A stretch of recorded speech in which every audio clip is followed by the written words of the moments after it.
Chapter 157. Gu Yundong's image is ruined. Gu Yundong hurriedly turned around and left, but by the time she reached the door, Liu Yi's carriage had already run far away. Shao Qingyuan frowned. "I'll chase after him." With that, he ran to the back of the carriage. Gu Yundong sighed. Just as she was about to turn around, she suddenly saw a figure poking his head out of her door. When he saw her looking over, he quickly turned around and left. Gu Yundong squatted down to pick up a small stone and threw it at him. The man's head was hit squarely and he immediately stopped. Gu Yundong walked towards him. "You ran away when you saw me. What? Did you do something guilty again? You're sneaking around outside my house. Could it be that you're targeting my house again?" "Of course not." Zhuangzi suddenly turned around and hurriedly denied it. Seeing Gu Yundong's serious expression, his thumb, which had already recovered, began to hurt again. Zhuangzi could not help but take a small step back. I heard from my sister that my parents came to eat here when I returned home at noon. I was curious and came over to take a look." Zhuangzi really did not know that his parents were in contact with Gu Yundong. He usually could not stand his parents' cowardly personality, so their relationship was very stiff. They would not say these things. Moreover, he had not been at home for a period of time. Ever since he completely fell out with Hu Liang without him taking the lead, he did not take the initiative to cause trouble for others. His family still owed Gu Yundong a tale of silver, so he went to town to see if there was any work to be done. Unexpectedly, when he came back today, only his younger sister was at home. His parents did not come back for lunch. His younger sister said that the Gu family was going to set up the beam today. Their parents had gone to the Gu family to eat. Zhuangzi was really shocked. When did his parents become so bold as to go to the Gu residence to freeload? He was uneasy at home. After hesitating for a while, he still came over to take a look. However, he did not expect to be caught red-handed by Gu Yundong. Now, not only did he not save his parents, but he also implicated himself. Gu Yundong did not know that he thought this place was a wolf's den or a tiger's den, but she did not like the way he looked at her as if she was the devil. At this moment, Yi came out of the Zheng family's house after washing the dishes. When she saw Zhuangzi standing at the door, she was stunned and hurriedly walked over. "Why are you here? Have you eaten lunch?" Zhuangzi nodded. "Yes." Then he looked up and down at Yi. "Mother, are you injured?" "Huh? What was he asking?" "I was just washing the dishes. How could I be injured?" "Where's father?" "Your father went to help move the tables.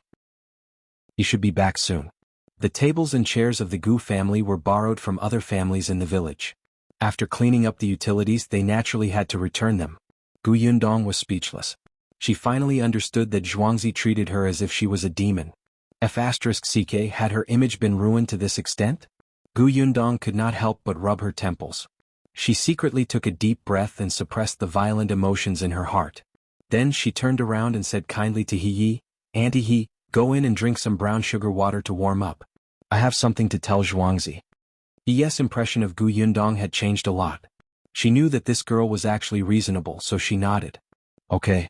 There were many children playing outside the gate. The two of them were not alone. It was fine to talk in the countryside. Chapter 158. Finding work for Zhuangzi. Zhuangzi looked at her uneasily. He looked around as if he was looking for an opportunity to escape at any time. What are you going to tell me?" "They'll return that silver to you soon. Give me a few more days."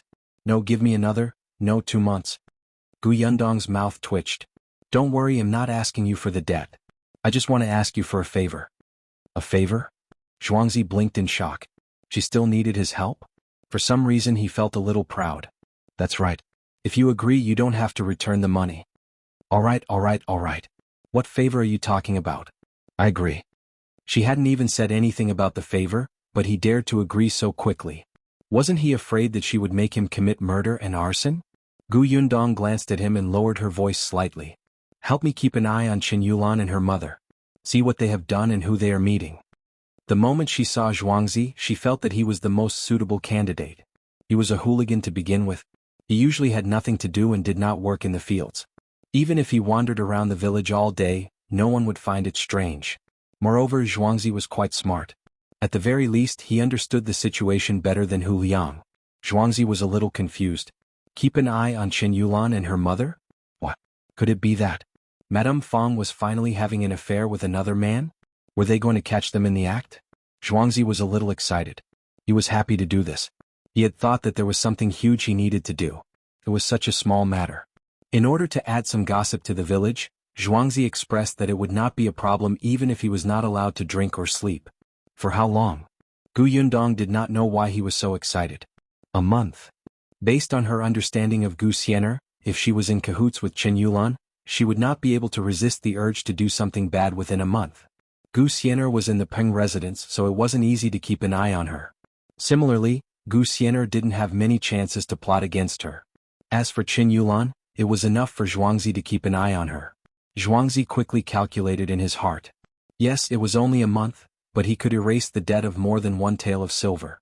It was much more profitable than him working outside. Moreover, it was farm time now. The strong laborers of the various villages had gone out to work. It was too difficult for a hooligan like him, who could not lift anything heavy, to find work. After talking to Zhuangzi, Gu Yundong let him go. Zhuangzi was also dedicated to his work. When he returned, he went to squat near Madame Fang's house. As soon as he left, Madame Zhou and the rest also came out of the Zheng family home. The cutlery and other things had already been cleaned up. A portion of the leftovers was left behind, and Gu Yundong had let them split it up and leave. In addition, everyone was given a caddy of brown sugar. Madame Zhou and the others were overjoyed. Nowadays sugar was very expensive. They only bought a little more than a caddy a year. Usually they could not bear to eat it. They only ate it during the new year or during confinement. Unexpectedly, Gu Yundong gave them one caddy each, especially Madame Zhou. She and her daughter-in-law Madame Song came to help, but Gu Yundong gave her 2 caddies. Madame Zhou beamed with joy and almost treated her as her biological daughter. Perhaps only Madame Dong knew how much brown sugar Gu Yundong had. To others, brown sugar was very precious, but to Gu Yundong, it was the most suitable gift. After Madame Zhou and the others left, Gu Yundong carried the remaining brown sugar into her new home.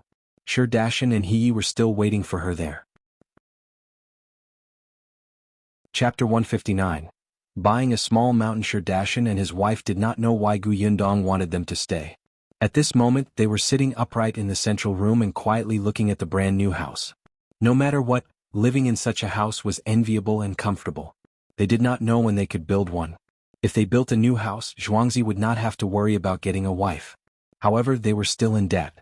The two of them looked at each other and sighed. Gu Yundong came in at this time. Seeing this, she could not help but laugh. What's wrong? Uncle and Aunt sure must have waited for a long time. I'm sorry. The two of them quickly stood up. Not long, not long. Yundong asked us to stay and talk about something. What exactly is it? If you need help, just tell us. I really have something to ask Uncle and Aunt Sure for help with. Gu Yundong asked the two of them to sit and fetched water for them. Then she sat opposite them and said, I went to see Uncle Sure's fruit forest. The fruits planted are really good. I want to buy land to specially plant fruits. The workload is a little large, so I want you to help me take a look at the most suitable land in this village or the neighboring village. If you can handle it, I also want you to help me manage the fruit forest. Of course, I still have to hire more people and the salary will not be low. The couple was stunned and looked at her in disbelief. Fruit forest? Yes, I don't know if you're willing. Gu Yundong more or less understood the couple's personalities. They were actually very enthusiastic about planting fruit trees and took care of their fruit forest as if it was their children. When she went to their field back then, she saw the couple looking at their fruit forest with pure satisfaction. It was really infectious. Did they think of planting more fruits? Of course they did. However, they were too timid. The things that had happened in the past scared them, so they didn't dare to do it again. That was why Gu Yundong wanted them to help manage the orchard. She thought that when they saw large fruit orchards one day, they would be filled with a sense of accomplishment.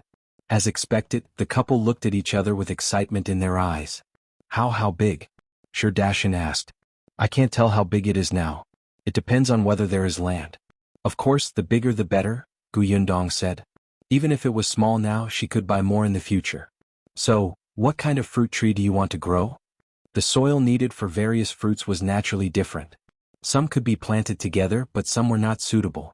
Gu Yundong felt that the thing that needed to be planted in large quantities at the moment was sugarcane. Shao thought for a moment and said, Actually, there's a small mountain on the east side of our village.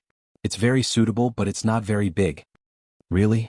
Yes, I used to think about buying that place when I had the money. But later, he did not dare to. It's about 30 acres. Do you want to take a look? Yes. Gu Yundong immediately stood up and followed Sherdashin and his wife to the eastern mountain. Although it was called a mountain, it was actually a slope. Of course, it was different from the deep mountains. She couldn't tell anything. Even after reading 2 books, she still didn't understand what sand, loam, and clay were. However, looking at Sherdashin's happy expression, she knew that this was a good land. After looking around, Gu Yundong went to look for the village chief. Chen Liang did not expect that she had already decided to buy a small mountain before he could help her find a good land. Chapter 160. Something strange bit me. That mountain was not very expensive. When everyone had money, they would buy fertile land first. Few people were willing to take such a mountain that was suitable for planting fruit trees. After all, fruits were not easy to grow and sell. One was expensive. Rich people had their own manors and orchards and rarely bought fruits outside. Those who didn't have money couldn't afford them. If they wanted to eat fruits, they would go to the mountains to pick some wild sweet fruits. Secondly, it was not easy to preserve them. There were too many plants. Once they matured in one go, they had to be sold quickly or they would rot. However, everyone was from the countryside and had no channels or connections. At most, they would be dragged to the county city. Hence, Gu Yundong bought the 30 acres of land for 120 taels of silver. As soon as she paid, she instantly felt that her money was a little tight again. Since she had already bought the land, Sherdashin said to her, "If you want to plant sugarcane, we can start preparing sucrose ditches on the ground now and choose the seedlings." Gu Yundong knew that sugarcane was usually planted from February to April. It could be harvested from November to April. It was November in the lunar calendar, so the preliminary preparations could begin. In this aspect, Sherdashin and his wife were still the best. Gu Yundong left it to them. Gu Yundong wrote an agreement in front of the village chief and asked him to be a witness. She gave them 20 taels of silver in advance so that they could choose the seedlings. As for whether the 2 of them could handle it and whether they needed to hire people, that was up to them. Gu Yundong was not afraid that they would not be able to control the workers. Wasn't Zhuangzi around? That kid actually cared a lot about his parents and family. Both parties pressed their handprints. Sherdashin's hand that was holding the 20 taels of silver trembled slightly. He did not expect Gu Yundong to trust him so much. Wasn't he afraid that he would take her money? After settling this matter, Gu Yundong was relieved. The house had been built, the mountain had been bought, and the sugarcane had been taken care of. As for the planting of other fruits, she still had to get Sherdashin to help search for suitable land when he was free. If he didn't even have land, he really wouldn't be able to do anything. Gu Yundong returned to the new house in a relaxed manner. At this moment, Madame Yang and the 2 children were walking around the house, looking very happy. Seeing her return, they immediately surrounded her. "Eldest sister, when are we moving in?" Gu Yunshu liked the new house very much. He had never thought that he could have such a big room and a study. "The furniture will be here in 2 days. Let the sun shine for another 10 days before we move in." Gu Yundong also wanted to move in as soon as possible. Although Dong Xiaolin's family was not bad, it was more comfortable to live in her own house. She pointed at the main room in front of her and said, "That room is for father and mother. Other than that room you can choose any." Gu Yunshu pointed to the room on the left. "I choose that one." Gu Yundong looked at Gu Yunka again, but the young girl suddenly hugged her leg. "Do I have to live alone? It's scary. Something strange is biting my hand." Gu Yundong was stunned. Yes, she was only 3 years old. She was still too young. She picked up the little girl. "Then Kiki will sleep with mother. When you grow up, you can choose a room you like, okay?" She was going to stay in a room by herself anyway. The little girl immediately nodded. "Okay." Then she whispered into Gu Yundong's ear, "Mother is also afraid. I'll accompany mother." Gu Yundong looked at Madame Yang. As expected, when she heard that she was sleeping with Gu Yunka, she heaved a sigh of relief. She didn't know whether to laugh or cry. She had been negligent. Although her mother was an adult, her mind was similar to Kiki's. Gu Yundong could not help but look at Gu Yunshu. Chapter 161. Cart of Sugarcanes. The little boy seemed to have thought of something and looked uneasy. Gu Yundong rubbed her forehead. "Alright, actually, this kid was also afraid, but he just didn't say it. Yunshu, can you accompany mother and sister for a while more?" This house was big after all, and it was a brand new and unfamiliar place for them. Yunshu was only 5 years old.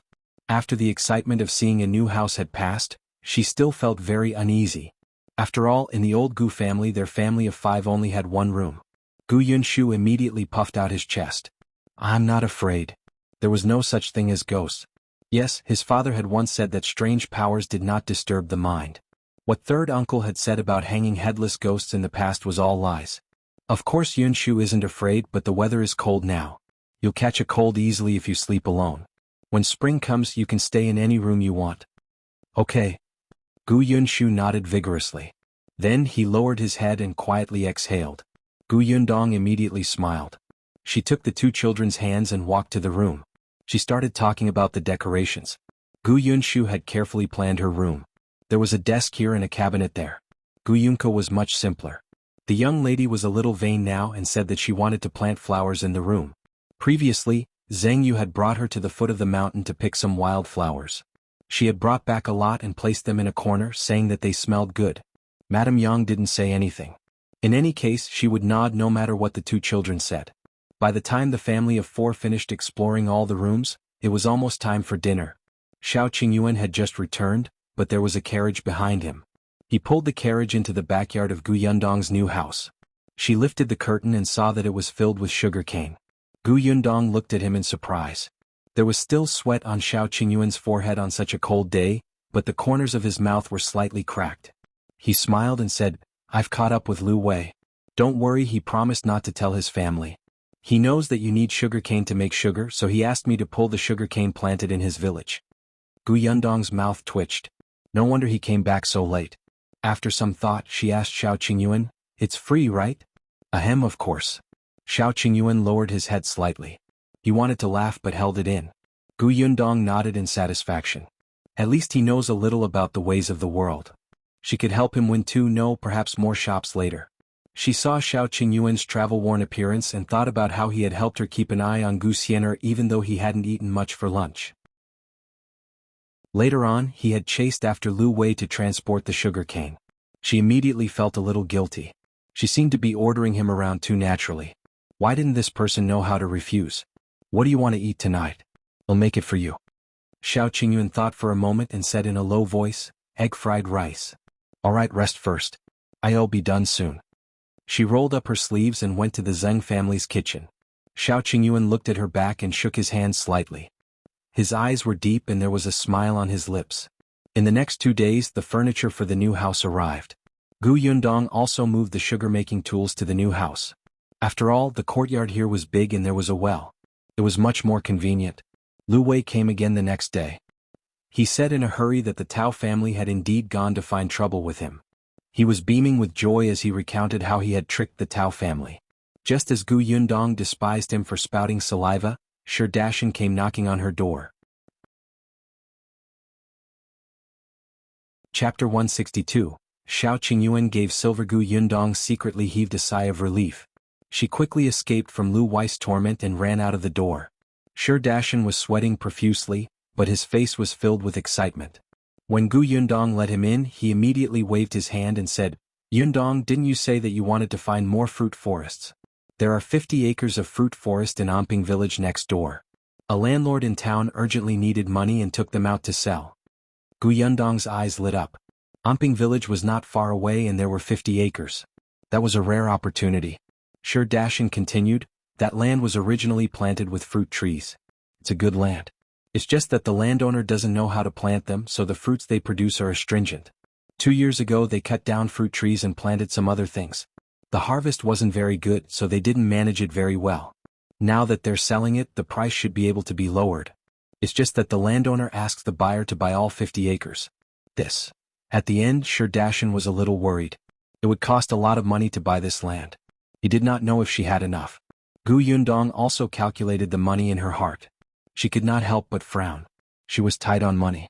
However, her eyes quickly lit up. She said to Sher, "I'll borrow the silver from someone else first. Uncle Dashin, help me go to Peng village and ask around. See if there's anyone else who wants to buy it and how much you can lower the price." "All right." Sher immediately turned around and left. He happened to know someone in Peng village. It was Gaoxing's father, Zhao. Due to Gaoxing's close relationship with Zhuangzi, he had interacted with Zhao a lot. After a while he became much more familiar with him. Yundong also hurried back to her room to look for Liu Yi. Coincidentally, with such a rich young master around, it was not difficult to borrow money. When the sugar was sold for a good price later, she would have the ability to return the money to him. At most, she would only need the money for liquidity for half a month. Unexpectedly, when she reached the front yard, she did not see Liu Wei, who was still talking confidently just now. There was only Shao Qingyuan there.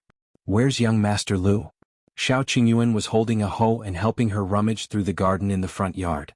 When he heard this, he stopped and said, "He left." "Left?"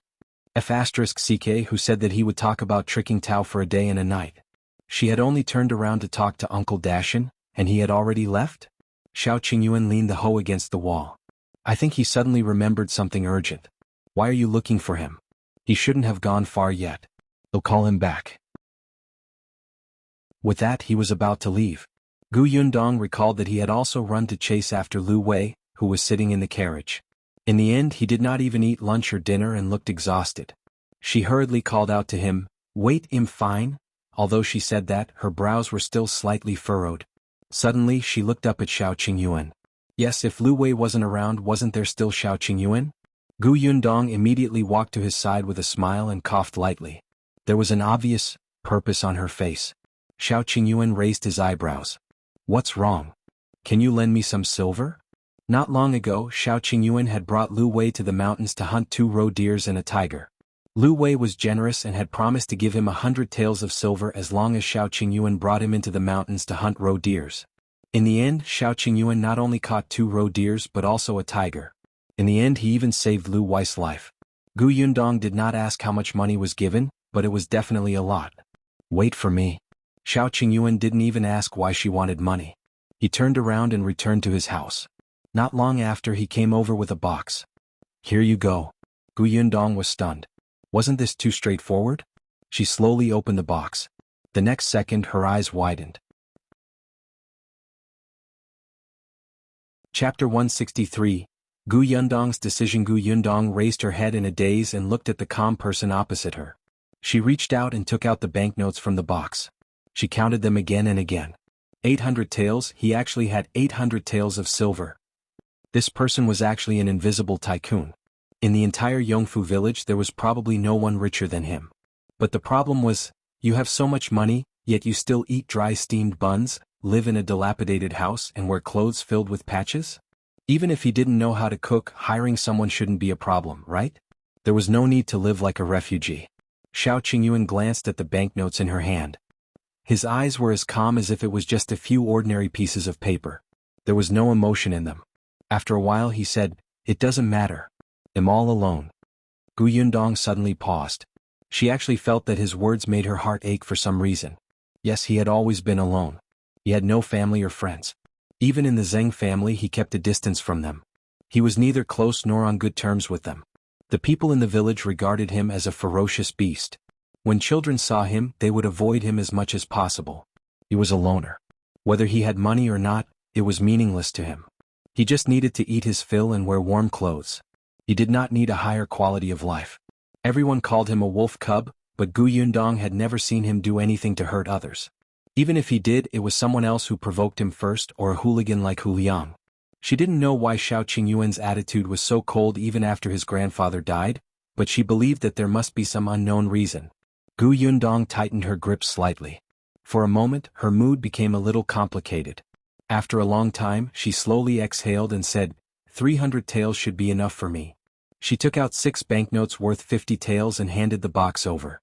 Shao Qingyuan shook his head and didn't take it. "They'll give it all to you. You can use it. If it's not enough, I'll think of another way." "Shao Qingyuan, money is useless by my side. You should still buy land and fruit trees. There are many places where you need to spend a lot of money. You can buy land too." Shao Qingyuan paused and said in a low voice, "The village won't sell the land to me." "Why not?" Yundong was surprised. As far as she knew, although Liang was not very close to Shao Qingyuan, he would not have any bad opinions of him. He was just like an ordinary villager. It was not to the extent that the village chief would not sell the land to him, right? Shao Qingyuan didn't think there was anything inappropriate to say. Everyone in the village knew about this. "When I left the Li family back then, in order to repay them for raising me, I promised in front of the village chief and everyone that I wouldn't buy an acre of land." Yundong was so angry that she wanted to laugh. "You're not allowed to buy land just because they raised you? That's ridiculous. What were you thinking back then?" "Back then, As long as I could sever ties with the Li family, any conditions wouldn't be difficult. Perhaps because of the past, Shao Qingyuan's gaze gradually became a little cold. Seeing this, Gu Yundong quickly changed the topic. Forget it. It's all in the past. Then your 800 taels, you use it. Shao Qingyuan's tone was firm. Gu Yundong pursed her lips and looked up at him, then at the banknotes in his hand and then at him. After a while, she suddenly seemed to have made a major decision and looked at Shao Qingyuan solemnly. Chapter 164. Buying another 50 acres. Since you know that in making white sugar, you should have guessed that I'll definitely turn this into a business in the future. Gu Yundong said, how about this? Since you have no use for the silver, I'll use this silver as a share for you. When the time comes, I'll give you 20% of the profits from selling white sugar. How about that? She thought for a moment and added, but it's just the sugar business.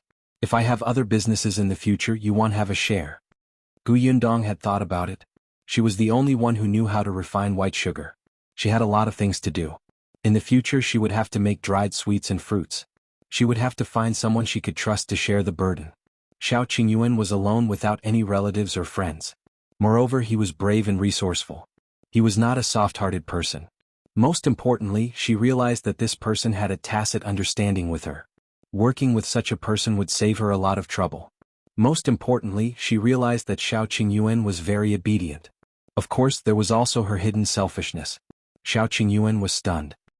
He didn't expect her to make such a suggestion to involve him in what she was doing. He clenched his fists by his side, as if he was trying his best to control the emotions in his eyes. Seeing that he did not speak in a long time, Gu Yundong asked softly, do you think it's too little? Then, 10%. Shao Qingyuan suddenly looked up and interrupted her. 10% is enough. Isn't it a little too little? Why did she feel an inexplicable sense of guilt? It's enough. It's enough.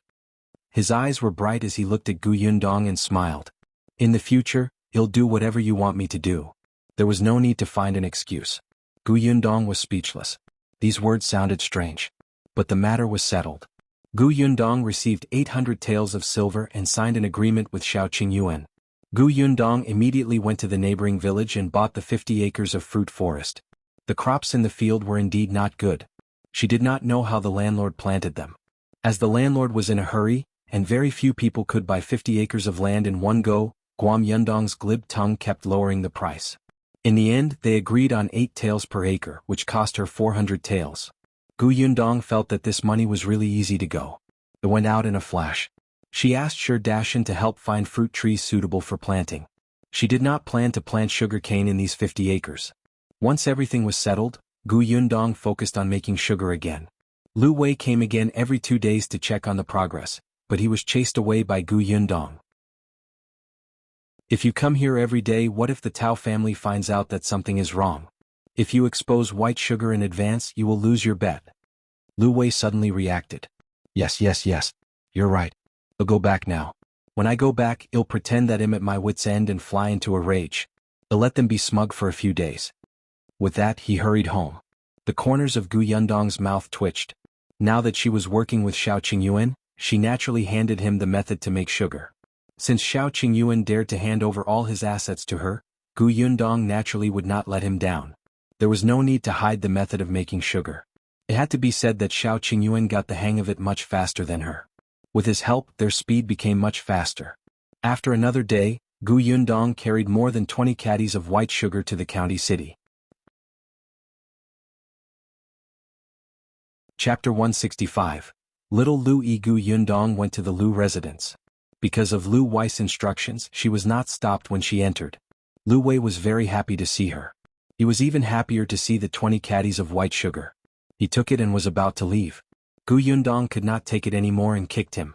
Didn't we agree on 10 days? It's not time yet. But isn't it already 20 caddies? Liu Wei felt wronged. If he counted enough caddies, he could throw it at Tao Xing's face. Gu Yundong secretly suppressed the anger in her heart. So have you forgotten the second point I mentioned last time? The second point? Liu Wei thought for a while and finally remembered. Backer? Yes. Gu Yundong glared at him fiercely. I'm going to look for Wenzheng now to test his intentions. Your brother hasn't gone to school yet, right? Find me a clean servant's clothes. Why do you want the servant's clothes? To send your brother to school. She had specially woken up early in the morning and waited for the city gate to open before coming over. Did he think she had nothing better to do? Seeing that she looked like she wanted to eat him up, Liu Wei hurriedly went to look for Luan. Go. Find a new set of clothes. Luan quickly took out a set of clothes. They were a little big. Fortunately the weather was cold now. Yundong could just put them on outside. Then Liu Wei went to his younger brother's courtyard and told his younger brother's servant that he would personally send him to school today. In the end, as soon as he led his brother Liu Yi to the door, he handed him over to Yundong. This was the first time Yundong had seen Liu Wei's younger brother. He looked to be about the same age as Yunshu, but his tense face and hands behind his back made him look like a little adult. Liu Yi was not surprised to see Yundong. On the way here, his brother had said that a friend of his would send him there today. It seemed that this was the person. Liu Yi nodded at her and pointed at the book box at the side. Take it and let's go. Then he got the coachman to carry him into the carriage. Yundong looked at the book box and could not help but laugh. She followed him into the car. You're nothing like your brother. Liu Yi nodded and said with a serious expression. Father said that eldest brother can't be put in an important position. I have a huge responsibility and will support the entire Liu mansion in the future. Yundong wanted to laugh but did not dare to. However, Liu Yi continued, since you're my brother's friend, I hope you can persuade my brother to read and write more often in the future and not take him to places he shouldn't go. Yundong asked, what do you mean by places he shouldn't go? Liu Yi thought for a long time but couldn't think of anything. His little face turned red. How could he know what was a place he shouldn't go? It was just that when his parents said so, he learned it. But when he saw Yundong's curious expression, he could only straighten his neck and say in a childish voice, you know what it is. Then he changed the topic and urged the coachman to set off quickly. Yundong felt that this child was quite interesting. If Yunshu became his classmate in the future, it would definitely be interesting. Thinking of this, she was looking forward to seeing Wenzheng. However, what she did not expect was that just as she set off, another carriage came from outside the Liu residence. As soon as the carriage stopped, a young man got out. In the Liu residence, old Master Liu had just heard that a girl had entered the residence to look for his son. He wanted to ask Liu Wei to come over and clarify things, but he suddenly heard the butler say that Wenzheng had come. He immediately ignored his son and went forward. Unexpectedly, when Wenzheng saw him, he frowned slightly and said, how did this matter blow up so much? Now that the entire county knows that your Liu family can produce white sugar, why didn't you suppress this matter? Chapter 166. The Liu family's backer suppress it? Speaking of this, old Master Liu was so angry that he gritted his teeth. It's all that prodigal son's fault. I wanted to suppress it, but just as I spoke to old Master Tao, Liu Wei had already made a bet with Tao Xing in front of everyone in the city. What else can I say? Wenzheng did not expect Liu Wei to be so unreliable. This matter had blown up too much. If it was not contained, someone would make a big deal out of it. Wenzheng had some friendship with the Liu family. Old Master Liu was a concubine son of his uncle's family. When he was young, he was forced to leave home. He happened to meet the current emperor, who was only the sixth prince at that time. Coincidentally, he became the sixth prince's subordinate. Later, he had been secretly helping the sixth prince. Old Master Liu and his cousin had a good relationship when they were young. After the sixth prince became the crown prince, the Liu family's status naturally rose. However, the late emperor was still alive at that time, so he couldn't show it openly. The Liu family was also instructed to keep a low profile and stay in Fengkai County as an ordinary merchant. Back then, Wenzheng had almost been killed in the imperial court. It was this uncle of the Liu family who had saved him and connected him to the crown prince at that time. He listened to the crown prince and temporarily retired from the capital. Later, he traveled all over the rivers and mountains and finally settled down in Fengkai County. It was also the suggestion of the Liu family's uncle, and he received old Master Liu's help. Now that the late emperor had passed away and the new emperor had ascended the throne, Uncle Liu could slowly surface from behind and appear in front of others. Now that he was in the midst of preparations, it was time to keep a low profile. However, there was the matter of making sugar. It would have been fine if it was just a commotion in the county. The problem now was that even the prefectural city knew about this.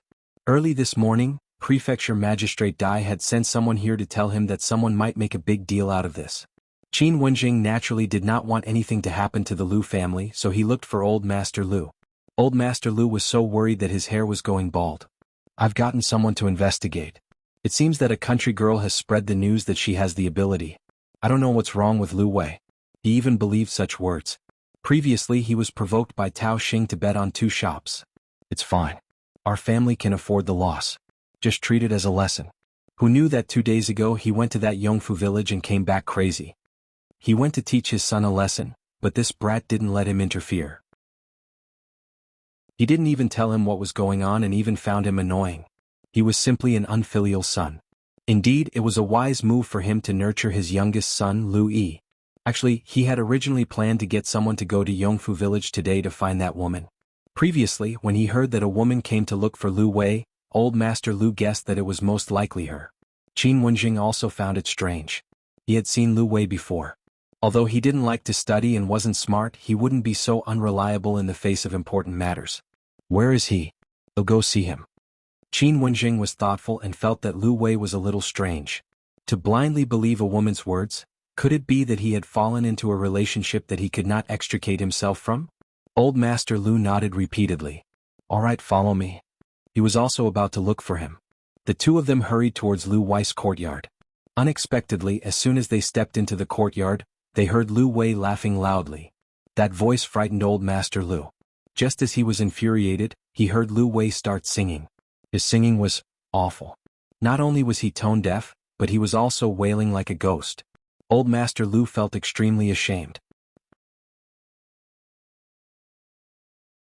Chapter 167. School entrance. Wenzheng could not help but twitch his lips. He looked at Old Master Liu. Don't tell me he's lost his mind? Old Master Liu's expression changed and he hurriedly rushed in. As soon as Liu Wei turned around while singing, he saw Old Master Liu and Wenzheng coming in. His singing had just reached a high-pitched stage, but at this moment, it stopped abruptly as if a duck was being strangled. The expression on his face froze, and his mouth opened wide, looking especially ferocious. Old Master Liu felt his heart ache and quickly came over to help him sit down. Why did you suddenly go crazy? I heard that a girl came to look for you previously. Did she do something? Father will send someone to capture her now. Liu Wei blinked and finally came back to his senses. He hurriedly reached out to hold his father's hand and shouted, Wait, wait, wait. Father, what crazy illness are you talking about? I'm not crazy. I'm fine. I'm just happy. It sounded normal. Old Master Liu frowned.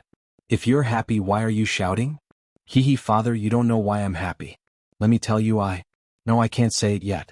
In short, he'll be able to help father earn 5 shops soon. At that time, father, you can't say that I'm a wastrel and unfilial son anymore. I'm also very considerate of the Liu family. Old Master Liu snorted. Forget it. He'll be grateful if you don't lose 5 shops. Sit properly. Your brother Qin is looking for you. Father, you really look down on me. Liu Wei pursed his lips. Then he suddenly looked at Wenzheng and stood up. Brother Qin, why are you here? You? Yundong had just gone to school to look for Wenzheng when Wenzheng appeared at his house? Wasn't she missing out? Liu Wei hurriedly urged Wenzheng, Brother Qin, hurry back to school. Old Master Liu was so angry that he almost fell backward. He really should throw his son away. He slapped his son's back. What are you talking about? Your big brother Qin came to see you. Don't be ungrateful. No, father, Liu Wei wanted to explain, but he didn't know how to start. On the other hand, Wenzheng still remembered the purpose of his trip and said, Liu Wei, the matter of your bet with the Tao family has blown up too much. It's better to resolve this matter as soon as possible. I have an idea on my side. I can turn this big matter into a small one. I just want you to suffer a little. Are you willing? I'm not. He was about to slap his enemy in the face. Why should he be wronged? Wenzheng was stunned and felt a headache coming on. Do you know how serious the consequences of this matter are? When the time limit for your bet is up and you can't take out the white sugar you mentioned, the Liu family might lose more than 5 shops. You might even lose the entire Liu family. I know, but Liu Wei's heart was itching. He even wanted to put the white sugar under Wenzheng's nose and tell him that he had it. But he could not. If he ruined Yundong's plans, she would definitely skin him alive. Liu Wei couldn't help but shudder. He couldn't care less and reached out to push Wenzheng out. Brother Qin, go back to school first. When you go back, you'll know everything. Really, I beg you to go back quickly. If there's no result when you go back, come and look for me in the afternoon. I'll do whatever you say. Wenzheng was stunned. He narrowed his eyes and looked at Liu Wei for a moment before finally nodding. Okay. He bade farewell to old Master Liu and turned around to go home. Liu Wei heaved a sigh of relief. Gu Yundong would probably thank him. Yes. At this moment, Gu Yundong had already brought Liu Yi to the school. As soon as they got off the carriage, they saw many people surrounding the school gate. Chapter 168. Violent Gu Yundong asked Liu Yi to stand where he was, instructed the coachman to keep an eye on him, and squeezed into the crowd. The people outside were all people who lived nearby. All of them looked at the two parties who were confronting each other inside. One of them stood at the entrance of the school. There were 4 people. One was a young woman with a maidservant beside her. She was carrying a young girl in her arms. The last one was the gatekeeper that Gu Yundong had seen before. Standing opposite them was a middle-aged man who looked a little old. He was wearing a neat long robe and a square scarf. He looked like a scholar. There were 3 youths and 2 children standing beside him. It was obvious that they were coming aggressively. Gu Yundong frowned and asked the people around her what had happened. The onlookers at the side kindly explained to her, "These people are the teachers and students of our county's Dongyi Academy. I heard that yesterday, a few students of Dongyi Academy were discussing some knowledge loudly in the tea house. In the end, Master Qin was also in the tea house with his wife and daughter. When he heard the wrong knowledge they said, he pointed it out and corrected them. In the end, today the teachers of their academy brought people up to argue that what Master Qin said was wrong." Gu Yundong had asked around before and knew that Dongyi Academy was the largest academy in Fengkai County other than the county school. The dean of the academy was a high scholar, and 5 of the students had elementary scholar titles. Compared to it, Qin Wenzheng School was much weaker. Not to mention that it had only been opened for a year or 2, even the students he had taken in were all children, and there were only a dozen of them. Not to mention elementary scholar, there was not even a preparation scholar. Moreover, Qin Wenzheng was really low-key. Only people like the Liu family, the Peng family and the county magistrate knew his identity. For example, more than half of the families of the students in his school had only sent their children over when they heard that there was a school here. The teacher was kind and knowledgeable and the tuition was affordable. In Dongyi Academy, only the dean who was the high scholar knew who he was. However, this high scholar was already on the way to the capital for the examination because the new emperor had ascended the throne. Today the person who had brought a few students to look for Qin Wenzheng was just an ordinary teacher. Madame Gu, who was at the door, was also annoyed by these people, but she still said patiently, "My husband is not at home. If you have something to ask him, come another day." The teacher standing in front sneered when he heard this. "Not at home.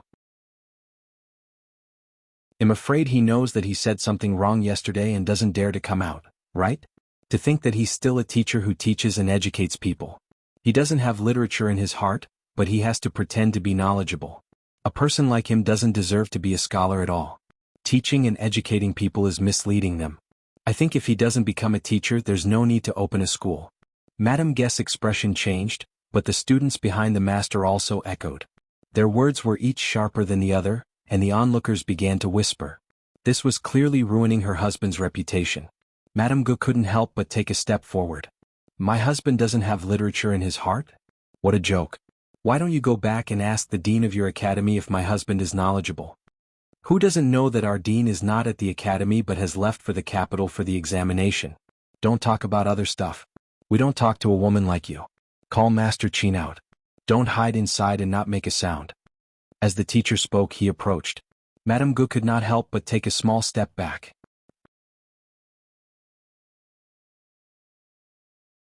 Chapter 169. You are blind. However, she had forgotten that there was a staircase behind her. She lost her balance and flipped backward. The maidservant behind her screamed, "Madam, be careful." She wanted to help her, but she was still carrying the young lady in her hand. Coincidentally, there was the gatekeeper blocking the way in front. It was too far away and she could not make it in time. Just as Madame Gu was about to fall to the ground, a figure suddenly rushed out from the side. He suddenly held Madame Guest's waist and pulled her back. Madame Gu gasped in shock and exhaled twice. She said in shock, "Thank you." If this guy hadn't supported her, she would have embarrassed herself in front of so many people today. As soon as she finished speaking, she realized that there was silence around her. No one made a sound. Stunned, Madame Gu looked up and saw everyone looking at her waist. She lowered her head slightly and saw the hand that was still on her waist. She looked up along the finger and saw a delicate face. Madame Gu frowned slightly. This face, before she could take a closer look, A few sneers suddenly came from Dongyi Academy. The teacher blew his beard and glared at him. In public, it's inappropriate for a married woman to hug a servant. It's insulting to the refined. It's simply insulting to the refined. The student beside him was also laughing. No wonder that Master Qin spouted nonsense. He can't even manage his family well. How can he have the mood to study? That's right. Look, they're still hugging each other and can't bear to part. Children, don't look. Be careful of getting needle marks. One of the students even deliberately covered the eyes of the two children beside him and said loudly. The onlookers also discussed softly. This Madame Gu looks like a well-educated person. I usually don't even dare to speak loudly when I see her. I feel that she's not the same as us. But now, Madame Gu heard these words and her face instantly turned red. Gu Yundong's face was also dark.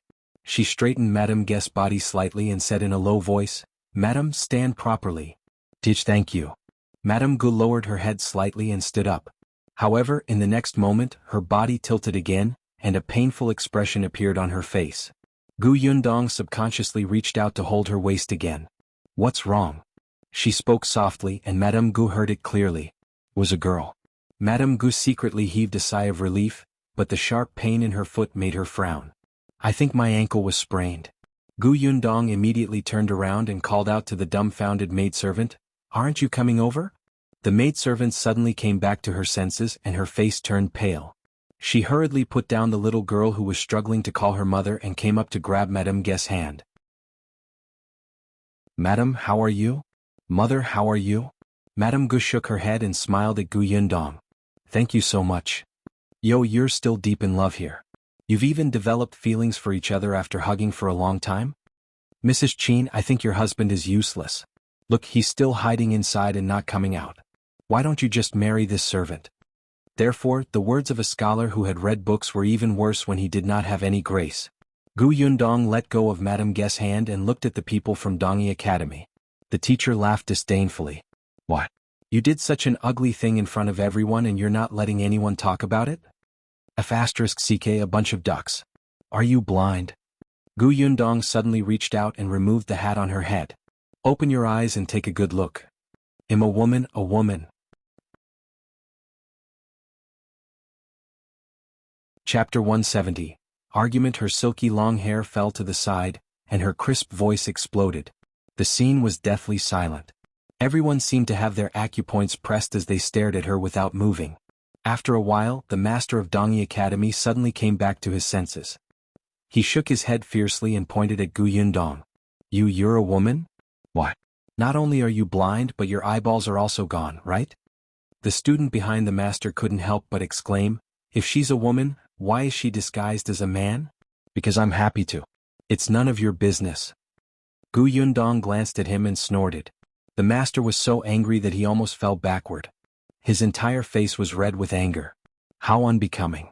It's simply unbecoming. Not only is she disguised as a man, but she also curses. It's simply insulting to the refined. Refine my ass. Gu Yundong took 2 steps forward and approached the teacher. She sneered. You're a teacher of Dongyi Academy. Instead of educating people, you brought students to find trouble with us. Why don't you say that it's insulting? Why don't you say that it's insulting to be polite when you say that you don't want to lower yourself to the level of a woman while saying evil words in front of other people's children? This madam said that her husband is not at home, but you didn't believe her. Why do you have to cause a commotion on the streets and block traffic to affect others?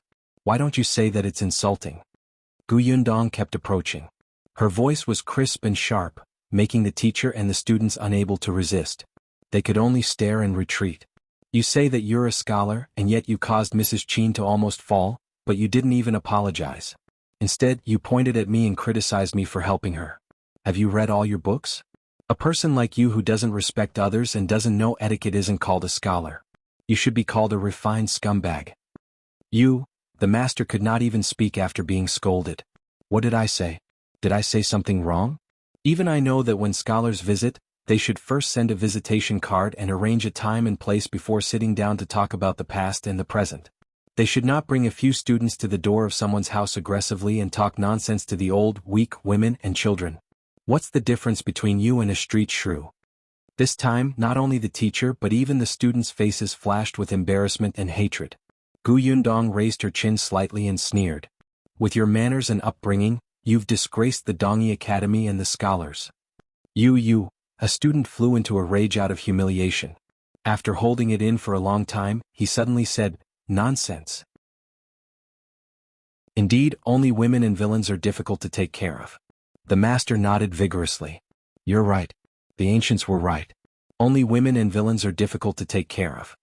Gu Yundong suddenly scolded, Hey you unfilial sons. The few of them were stunned and did not understand. How are we unfilial? Your mothers aren't women? You actually said that she's difficult to raise. You don't want to support her, right? If this isn't unfilial, what is? The few of them blushed. The teacher's heart ached. He pointed at Gu Yundong. You're being unreasonable. They'll speak the truth.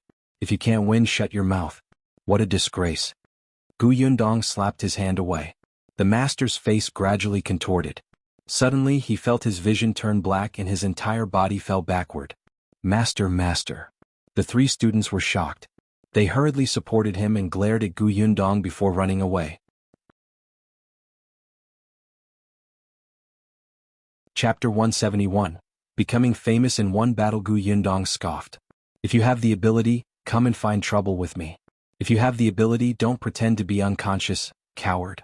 She turned around and swept her gaze across the crowd. Just now, these people were still making sarcastic remarks and pointing fingers at Madame Gu, but now they looked at her and did not dare to say a word. Who would dare to come out? Didn't they see that she was so sharp-tongued that even a scholar fainted from her scolding? Is there anything else? Gu Yundong asked. Everyone immediately shook their heads like rattled drums and waved their hands to deny it. No. Miss, what you said just now makes sense. It's those people. They don't have any rules. I remember that there's still porridge cooking at home. I have to leave quickly. I have to go back and wash my clothes too. It's rare for the sun to come out. As the voices fell, the crowded street instantly dispersed. Everyone fled quickly as if someone was chasing them from behind. As soon as they left, they revealed Liu Yi and the coachman standing not far away. Gu Yundong walked over. Liu Yi pursed his lips and looked serious, but his cheeks were red as if he was a little agitated. Although he was standing outside the crowd and could not see what was happening inside, he could hear voices. Coupled with what the coachman had told him, Liu Yi roughly understood. He still had his hands behind his back as he sized up Gu Yundong for a long time. Yes, she was indeed a woman and she was quite good-looking. Liu Yi expressed his satisfaction. You helped my master's wife. You're not bad. You can be my brother's friend. After saying that, he strode towards the entrance of the academy. He first greeted Madame Gu, then brought Madame Guest's daughter, Xian'er, inside. Madame Gu stood there and waited for her. She only came over when she saw her carrying a small basket from the carriage. Gu Yundong held Madame Guest's other side with her free hand and entered the school with the maidservant. Yes, she came in just like that. Madame Gu was very grateful to her. After she sat down in the room, she thanked her again. Thank you so much for today. If it weren't for you, I might have been injured and those people wouldn't have left so easily. Gu Yundong put the basket aside and said, I thought my words were too sharp and rude just now, and Madame won't like me. Madame Gu was stunned for a moment before she laughed. What are you talking about? You were trying to help me. Am I such an ungrateful person? Besides, those people from Dongyi Academy are indeed detestable. I also want to scold them fiercely, but am not as eloquent as you. Gu Yundong smiled. Wenzheng's wife was easy to talk to. Madame Gu had sprained her ankle. Fortunately, it was not very serious. There were not many servants in the Qin family. Other than the gatekeeper, there was also the butler, Madame Guest's maidservant, Wenzheng's servant, and an old woman at the stove. The servant followed Wenzheng to the Liu residence. The butler was also instructed to go out to do something. The old woman went to the market to buy groceries, which resulted in only Madame Gu and few people in the house. Now that the old woman was back, she knew how to take care of injuries. She took the medicinal wine and rubbed the ankle hard. Madame Gu changed her clothes and came out of the inner room to talk to Gu Yundong. I haven't asked for your name. Why did you dress up as a servant and follow the young master of the Liu family here? What's the matter? Gu Yundong nodded. My name is Gu Yundong. I'm indeed here for something today. Miss Gu, please speak. I want to. She had just started when hurried footsteps came from outside. Madam, how are you? Chapter 172. My brother Yunshu is deeply virtuous. Before Gu Yundong could regain his senses, she saw a figure rush in like a gust of wind. He ran to Madame Guest's side and squatted down to look at her feet. Madame Gu pushed him anxiously. Don't. There's someone here. I'm fine. I've already applied the medicine. Wenzheng had indeed smelled the medicinal wine. Seeing that Madame Gu was not injured, he heaved a sigh of relief. As soon as he returned, he heard from the gatekeeper that the students of the headmaster of Dongyi Academy had come to cause trouble. He was extremely anxious and immediately ran in. When he heard Madame Guest's words, he stood up and turned to look at Gu Yundong. I heard from Uncle Quan that you saved my wife. Thank you, Mississippi. You're welcome. Gu Yundong smiled. She had finally met the legendary Wenzheng. He was a little more refined than she had imagined. Judging from how nervous he was about his wife just now, he should be someone who valued relationships. Wenzheng thought quickly. Not only did Uncle Quan, the gatekeeper, say that Dongyi Academy had come to cause trouble, but he also said that Madame had sprained her ankle. He also said that the girl who helped them was dressed as a servant of the Liu family to send Liu Yi to school. Coupled with what happened in the Liu family, he quickly thought of Gu Yundong's identity. Therefore, after Wenzheng sat down, he asked, Miss Gu, are you from Yongfu village and know the eldest young master of the Liu family? Yes. Gu Yundong nodded. Wenzheng tapped his fingers on the table. Then, is there something you need from me today? After a pause, he added, You saved my wife. As long as I can help, I want refuse. She had deliberately disguised herself as a servant to come to the door and knew the eldest young master of the Liu family. She must have known his identity. Gu Yundong's expression turned serious. Since Master Qin has said so, I won't stand on ceremony. I have a 5-year-old brother who's really adorable, understanding and righteous. He's sensible, lively, cheerful and smart. Miss, I know that your brother is a very, very good child. You can just get to the point. Wenzheng was slightly sweating. He had never seen anyone praise their child so much. Shouldn't she be a little humble? Oh. Gu Yundong coughed lightly. It's like this. I hope Master Qin can take my brother Yunshu as a student and teach him how to read and write. That's it. Gu Yundong nodded seriously. I heard from young Master Liu that Teacher Qin is knowledgeable. I saw that the Liu family sent their children here to school. I think Teacher Qin must be good. Wenzheng took a sip of tea. Well, at least Liu Wei had some knowledge. I've always taken in students based on their aptitude and character. If they catch my eye, no matter if they're rich or poor, they'll still be my students. I haven't seen your brother yet. Miss, why don't you bring him over to take a look? Gu Yundong smiled. No exceptions? Didn't the Liu family send Liu Yi here because of favors? Although she trusted her brother's qualifications and character. Madame Gu reached out and nudged Wenzheng. The corners of Wenzheng's mouth twitched and he coughed lightly. That's true. Miss helped my family a lot today, so I can naturally relax my requirements. As for how relaxed, Sai, who asked him to love his wife. That was a 5-year-old child. Whether he was stupid or had a bad character, he could more or less turn things around if he put in more effort. Gu Yundong was relieved to hear that. Apart from that, I have something else to discuss with Master Qin. Chapter 173. As you see, this is white sugar. Wenzheng frowned slightly. Hey. Don't push your luck. He had a temper too. Gu Yundong looked to the side and said, I want to talk to Mr. Qin alone about this. Wenzheng's frown deepened.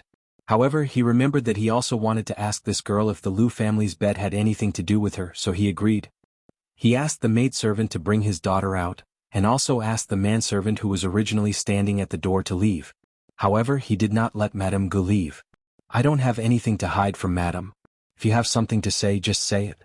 Coincidentally, I have something to ask you. Gu Yundong had no objections. Instead, she felt that such a respectful and trusting couple was more reassuring. Still, Master Qin, do you have something to ask me? This was a little strange. Then you can ask first. It was also a good opportunity to get to know Wenzheng better. After all, she still needed to be cautious about what she was going to say next. Wenzheng did not decline. He was originally quite anxious. Miss Gu is from Yongfu village and is friends with the eldest young master of the Liu family. You should know about the bet between him and the Tao family, right? I want to know if this matter is related to Miss? So it was this. She nodded. It does concern me. Wenzheng's expression suddenly became serious. In that case, Miss is really the woman who claimed to make white sugar and made young Master Lu believe her without a doubt? There shouldn't be anyone else. Wenzheng could not help but raise his voice slightly. Miss, do you know that this matter has already reached the prefectural city? If we don't control it, the consequences will be unimaginable. Madame Gu tugged at his sleeve worriedly. Wenzheng exhaled slightly and continued, I went to the Liu family today and met the eldest young master of the Liu family. I originally wanted to persuade him to reduce the matter, but he refused to listen to my advice. He seemed to trust Miss Gu very much, but he refused to tell me the reason when I asked him. Miss Gu, can you tell me the reason? The reason is very simple. Young Master Lu believes that I can make white sugar. Master Qin, do you believe it? Wenzheng suddenly wanted to laugh. Miss Gu, this is the first time we've met. Even now, I still don't know your name, family background, and character. How can I believe that you have such ability? She made a lot of sense. Gu Yundong nodded and bent down to pick up the basket that had been placed on the table. Then she pulled off the cloth covering it and revealed a ceramic jar. Then will you believe that I have the ability to do so after seeing this? Wenzheng was stunned. He looked at the jar and then exchanged glances with Madame Gu. Master, can you open it and take a look? Gu Yundong made an inviting gesture. Wenzheng paused for a moment. With a tense expression, he opened the lid and peeked out. The things inside were fine and white as if they were salt, but also not. This is, you can try it. This time, Gu Yundong was more careful and prepared a small spoon. After all, the teacher was a scholar. He could not just swoop with his hand like Liu Wei. Wenzheng suspiciously picked up a small spoon and scooped a little. After hesitating for a moment, seeing that Madame Gu was about to eat it herself, he brought it to his mouth and took a shallow sip. The next moment, his pupils constricted and he suddenly stood up from his chair. Sweet, this is, Gu Yundong also stood up. As you can see, this is white sugar. Do you believe that I have the ability now? Wenzheng's entire body shook, and his eyes suddenly became bright.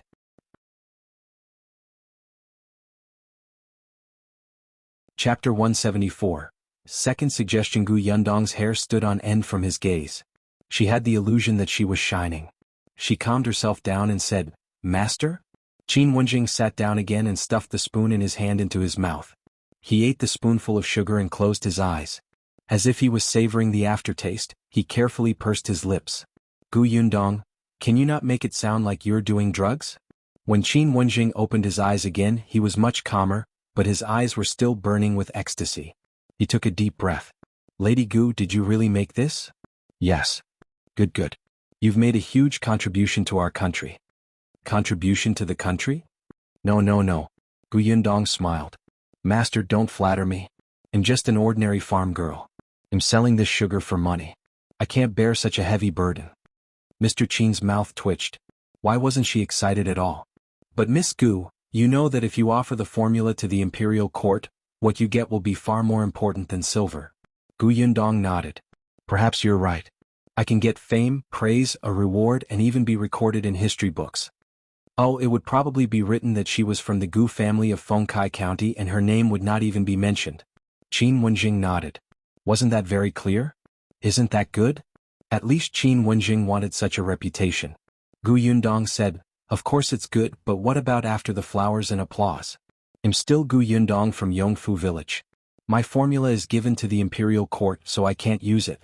I even have to buy it if I need it. In the future, she would also be in the jam and candy business. These needed a large amount of white sugar, but the price of white sugar in the grocery store was simply ruthless. So what if the emperor got to know her because of this? He would forget about her in less than a month. Without her source of income, her life was probably worse than before. Just like the current Olympic champions. They were so exciting and loved when they brought glory to their country. However, after they retired, how many of these athletes became poor? After the applause, only she could plan for herself. Gu Yundong admitted that she was a selfish person and not that noble. Wenzheng frowned. That was not wrong. However, he said, Then why did you come to see me today? After the sugar is released, I'm afraid many people will covet it. Therefore, I want to find a reliable and capable person to cooperate with. Master Qin is not an ordinary teacher. Let's cooperate and split the profits. How about that? Wenzheng was stunned. This girl actually had such an idea. But, he shook his head slightly and frowned. Although I'm not a rich person, I'm not short of money. Besides, this white sugar is a hot potato to me. He wanted the share, but if the emperor found out, he would definitely not let him off. This was white sugar. It was unique. It was not like he was cooperating with others to open a restaurant or shop. It was easy to get a share of the profits from those, but it was not easy to get them from white sugar. Gu Yundong was not surprised by his rejection.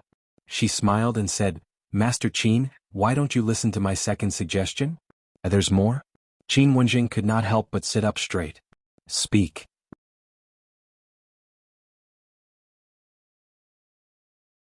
Chapter 175. Qin Wenzheng is unromantic. Gu Yundong pointed at the white sugar. The formula for the white sugar can be presented to the imperial court. Qin Wenzheng's eyes lit up, but she continued, "But there are conditions." "What conditions?" "The imperial court will allow me to privately make and sell it." Damn it, she was clearly the one who made it. She still had to obtain the imperial court's permission to make deals. It was so annoying. But Gu Yundong knew that it was impossible for her to keep the technique of extracting white sugar in her hands. This thing was not like recipe or embroidery skills. This person did not have it, but that person did. They could hide it as an inheritance and let the future generations inherit the skills. White sugar was related to the livelihood of the people. In the future, it would have to enter thousands of families. It was like salt. She was just a small farmer girl. How could she dare to monopolize it? She would be killed in minutes. However, she could let the imperial court monopolize it. Seeing that Qin Wenzheng was silent, Gu Yundong continued, "Master Qin, let's face the reality. If you want me to offer the formula, this is the only condition. Of course, the imperial court can also disagree. You can also coerce and tempt me, but nobody wants to see the bad consequences. Although I want to do business in private, don't worry. My quantity won't be huge. Besides, what I want to do the most isn't the white sugar business." At this point, she lowered her voice slightly. "However, the imperial court can refine it in large quantities. Master Qin, the treasury is empty now, right? Don't look at me like that. To say something disrespectful, we all know what kind of person the late emperor was. Moreover, as soon as the current emperor ascended the throne, he immediately sent a large sum of disaster relief silver to Yongning Prefecture. Just think about how much silver there is in the treasury." Qin Wenzheng's expression turned grave. Gu Yundong lowered her voice even more. "But this white sugar can help the emperor earn a lot of money. White sugar looks fair, but there's not much of it. I heard that most of the nobles in the capital like to compare. If they know that there's such a thing, wouldn't they think of ways to buy it? But white sugar is in the hands of the court. Isn't the price just how much the emperor wants? Besides, white sugar can also be exported to our neighboring countries. Not only can it showcase our country's advanced technology, but it can also earn their money, right?" Qin Wenzheng followed her train of thought. The more he thought about it, the more feasible it seemed. Although sugar would be commonly distributed to the families of ordinary people in the future, the emperor could still take advantage of these few years to earn a sum of money to fill the national treasury, right? Gu Yundong continued, "As for me, even if I make a private transaction, I will only set the price to be about the same as the imperial courts. I don't need much, so most people still have to ask the emperor for it, right? As long as Master Qin is my backer and doesn't let others find trouble with me, I will tell you the formula." Qin Wenzheng was silent. After thinking for a long time, he finally nodded seriously. "All right, then can I go to Yongfu village now to see how you refine this white sugar? Master Qin, you should ask the higher-ups first and confirm it." Qin Wenzheng looked at her deeply. "You don't look like a farmer girl at all. I also think I'm very smart." Madame Gu, who was sitting quietly at the side, could not help but laugh out loud. Qin Wenzheng's tense face could not help but twitch. He shook his head and laughed. "Then Miss Gu, wait a moment. I'll go write a letter." As he spoke, he took the white candy and left. Madame Gu had been watching. When she heard that Qin Wenzheng was leaving, she wondered if she could have a bite of such sweet and white sugar. She did not expect her husband, who was insensitive, to take it away.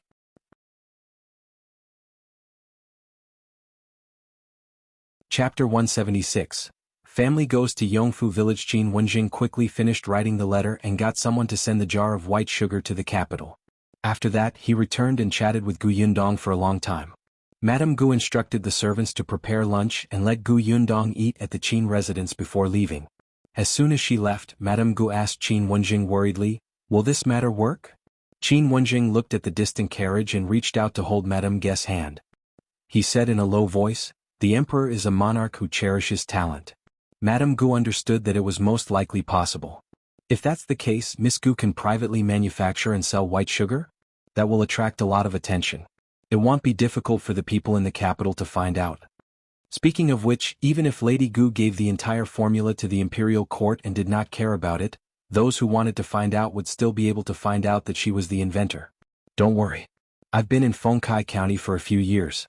Now that the county magistrate is under the Dai Prefecture magistrate, those people will have to ask for my permission if they want to interfere. Qin Wenjing smiled. I'm afraid I'll be busy from now on. My wife, please bear with me. You're going to be busy. Didn't you just promise Miss Gu to accept her brother as a student? There's no hurry. At the very least, we have to wait for news from the capital before we have the mood. Qin Wenzheng's judgment was correct. 5 days later, a letter came from the capital and was sent to the Qin residence overnight. It was a thick letter which showed how important it was and how much the emperor valued it. Qin Wenjing opened the letter and smiled. The next morning he brought Madame Gu and his daughter, Qin Anning, to Yongfu village. When the carriage entered Yongfu village, the villagers were no longer as curious as Gu Yundong's first visit. After all, ever since the Gu family bought a carriage and the Liu family's young master often came over, the carriage was no longer rare. However, there were still children following behind the carriage. This was the first time Qin Anning had come to such a place. Seeing that the children were different from the children from her school, she was slightly excited and wanted to get out of the carriage, but she was stopped by Madame Gu. This young lady was not a quiet person. If she really wanted to play with children of the same age, she would definitely go crazy. Her mother would not be able to pull her back. Qin Wenjing lifted the curtain and asked the child outside, "May I ask how to get to Gu Yundong's house?" At first he was afraid that these children did not know. After all, he did not know Gu Yundong's father's name. Unexpectedly, the children nodded in unison. The Gu family? Other families might be unknown, but who did not know the Gu family? The most imposing green brick-tiled house was her house. It was very impressive. One of the children immediately shouted in a certain direction. "Yunshu, Yunshu, someone is looking for your family. Is it a relative of yours?" The child was a little envious. Yunshu's family was rich and so were her relatives. Looking at the big carriage, they were even richer than her family. Qin Wenjing followed the child's gaze and saw a child standing far away, wiping a little girl's hands with a handkerchief. Perhaps because he did not hear the child's cry, Gu Yunshu did not turn around. The child wanted to call out again, but Qin Wenjing waved his hand, got off the carriage and walked over. Yunshu. Wasn't this the name of the younger brother that Gu Yundong had mentioned before? Qin Wenjing slowly walked behind him and heard the young and patient little voice.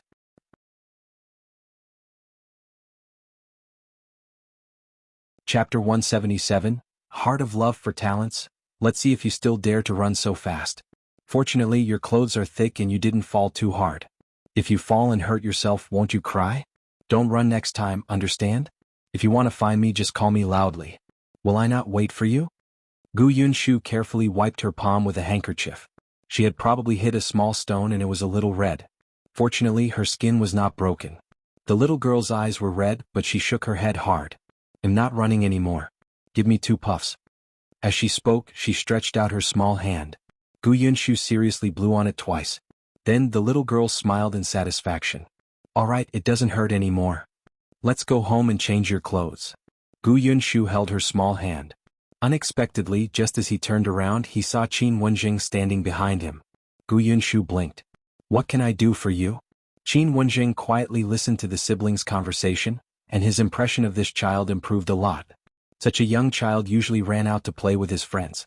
It was really rare for him to take care of his younger sister so carefully without any impatience. Moreover, this child was good-looking and polite. He heard from Gu Yundong that he had studied and knew how to read. It seemed that he had not studied for nothing. I'm looking for your eldest sister, Gu Yundong. I'm from the county. My surname is Qin. Qin Wenjing thought that since Gu Yundong was looking for a teacher for her younger brother, she had at least told him about the teacher. If he introduced himself like this, Gu Yunshu should know who he was. Unexpectedly, he only nodded and asked, Do you know my eldest sister? Why are you looking for her? Qin Wenjing was speechless. The Gu girl had actually never mentioned him to her brother? Qin Wenjing coughed lightly and calmed himself down before saying, A few days ago, Miss Gu went to the county city and helped my wife. Today I specially brought my wife and daughter to visit. Gu Yunshu was happy to hear that. My elder sister is very good. She's kind, beautiful and capable. When she sees that your wife is in trouble, she will definitely help her. Gu Yunke nodded. She's also smart. Qin Wenjing looked up at the sky and recalled Gu Yundong praising her younger brother with a bunch of idioms that day. It seemed that this was inherited from the family. Siblings did not even have to be humble when praising each other. Gu Yunshu's attitude towards Qin Wenjing immediately improved. Then I'll bring you there. Follow me. With that, he held Gu Yung's hand and walked forward. They were only at the village entrance now. Their house was at the foot of the mountain and it was still a little far away. Qin Wenjing wanted the two of them to get into the carriage. Unexpectedly, Gu Yunshu shook his head firmly. Well, just walk. Eldest sister had said that they could not get into a stranger's carriage. What if they were kidnapped? He and his sister were both very beautiful, cute and eye-catching. When Qin Wenjing heard this, he did not get into the carriage. He let the servant drive behind him while he accompanied the two little fellows. As they walked, they chatted. The more they talked, the more Qin Wenjing liked the siblings. He realized that Gu Yunshu was very smart and talented in studying.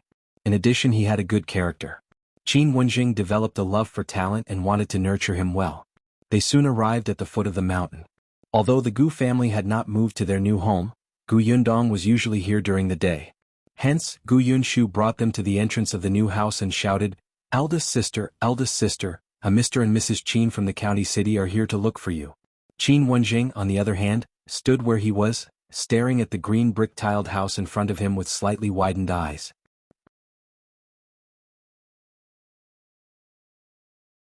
Chapter 178. This is a scam. The Gu house was actually so big and imposing? Qin Wenjing could not link the green brick house in front of him to the Gu family. Didn't they say that Gu Yundong's family had fled from elsewhere? Didn't they say that her father had still gone missing? Moreover, when Gu Yundong had chatted with him previously, she had clearly acted as if she was very short of money and needed white sugar business. This was a scam. Her house was even better than his. Looking at the stone road at the door, the neat flower beds around, and the brand new bricks, it was even more luxurious than the landlord's house. When Gu Yundong came out, she saw Madame Gu carrying her daughter down from the carriage. She quickly stepped forward with a smile. "Mrs. Qin, you're here. Come in and sit." Madame Gu greeted her and led her daughter into the house. However, after taking a few steps, she realized that Qin Wenjing was still standing at the same spot. She could not help but turn around to look. At this moment, Qin Wenjing looked at Gu Yundong angrily and sneered. "Miss Gu's house is really unexpected." When Madame Gu heard this, she looked over and her eyes lit up. Of course, she had seen green brick houses before. She had even seen more exquisite carvings. However, the house in front of her gave off a very different feeling. It was a little different, but it gave people a warm and comfortable feeling. Gu Yundong instantly understood that Qin Wenjing was angry out of humiliation. Seeing how sarcastic he was, she immediately sighed. "That's not right. This house of mine has cost me all my savings. Now that I'm penniless, I can't even gather enough money to send my brother to school, so I have to work hard to earn money." Gu Yunshu hurriedly said, "I'm not going to school. You don't have to work too hard. You'll be tired." "No." Qin Wenjing was the first to object. She then turned to look at Gu Yundong, who shrugged. "Let's talk inside." The group of people entered the house and Gu Yundong poured them some sugar water. It was made with white sugar. Compared to brown sugar, it was as if nothing was added. The water was still transparent and clear. It looked very refreshing, but it tasted sweet in his mouth. Madame Gu let out a comfortable breath and looked at her daughter. She saw that she had already gulped it all down and handed the empty cup to Qin Wenjing for him to pour another cup. Previously, Qin Wenjing had sent all the white sugar to the capital. He did not leave any for himself, so seriously speaking, this was the first time he had drunk such sugar water. He could not help but nod to himself. It was indeed not bad. After drinking the sugar water, Qin Wenjing saw the siblings standing quietly beside Gu Yundong, as if they wanted to embolden her. He could not help but smile. "Yunshu, we have something to say to your elder sister. Can you take our Ninger out for a walk?" Qin Anning listened eagerly and excitedly. Her mother had said that she had to be reserved, quiet, and polite when she was a guest at someone else's house, so she had been restraining herself from being too perky, even though she had wanted to talk to Yunshu and Yunke for a long time. Gu Yunshu looked up at his eldest sister, who nodded. He came over and said to Qin Anning, "Let's go. You have to follow us closely. Otherwise you'll be taken away by the tiger on the mountain." Qin Anning immediately became agitated. Are there tigers on the mountain? Have you seen them before? Can you take me there? My family had 2 roe deers last time, but they were already dead. Cough cough. Madame Gu could not help but hold her forehead.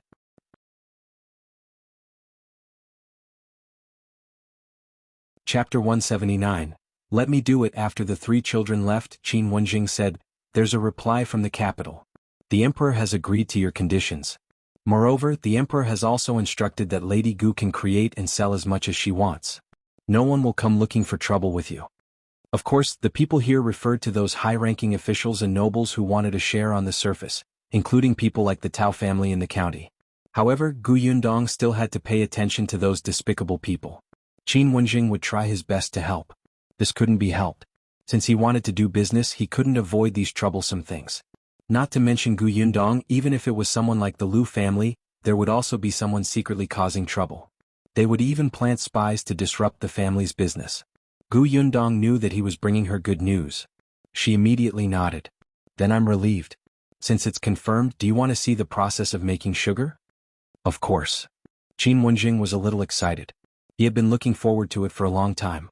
Gu Yundong brought them to the backyard. The place where sugar was made was in the backyard. Qingyuan was tidying up the sugarcane. When he saw them coming, he washed his hands and walked over. Qin Wenjing sized him up. Who was this person? What was his relationship with Gu Yundong? He looked tall and mighty, and his eyes were very cold. Just looking at him made people perk up for no reason. Qingyuan had never seen Qin Wenjing before.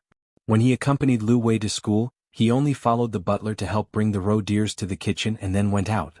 However, he knew about Qin Wenjing. When Gu Yundong returned that day, she did not hide the conversation between him and Qin Wenjing. Gu Yundong introduced, "This is Shao Qingyuan. He's my sugar business partner." Partner? Gu Yundong nodded. "That's right. Didn't I tell you? In order to build this house, I spent all my money. Look, I can only find someone to partner with. I'm really poor." Qin Wenjing, "I don't believe you." He stopped dwelling on this matter. After nodding at Shao Qingyuan, he looked at the things in the courtyard. Because it had not been refined in large quantities, there were only 2 sets of tools, and they were a little simple. Qin Wenjing went forward and touched it. Indeed, he felt a little white sugar and brown sugar. His hand was sticky, but it made him very excited. Quickly refine it for me to see." Qin Wenjing looked a little impatient. Gu Yundong went to take the apron, but just as she was about to put it on, she was stopped by Shao Qingyuan. He took the apron from Gu Yundong's hands. "I'll do it. I'm very familiar with it anyway. Watch from the side and explain it to Master Qin." Gu Yundong thought about it and nodded. "All right." Qin Wenjing raised his eyebrows slightly and did not say anything. Shao Qingyuan quickly took the cane juice that he had squeezed previously and placed it in the vat to boil. When it turned into yellowish-black syrup, he poured it into the bucket and condensed it into black sugar.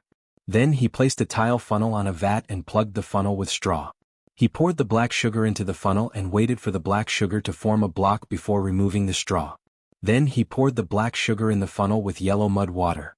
The black slag flowed from the funnel into the vat below. The black sugar in the funnel turned into white frost. The top layer was about 5 inches and was very white. Qin Wenjing did not speak from the beginning to the end. He watched everything as Shao Qingyuan refined the white sugar bit by bit, as if she was casting a spell. The originally black and red sugar actually became so fair after this process. His expression became more and more excited.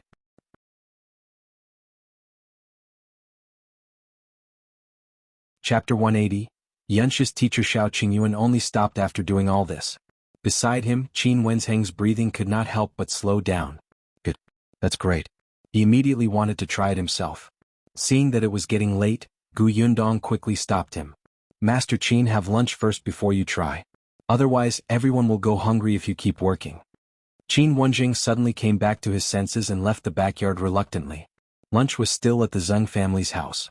Although the furniture in the new house had been moved in, the house still needed to be exposed to the sun for a few days before it could be lived in. While eating, Qin Wenjing suddenly remembered that he had to take in a disciple.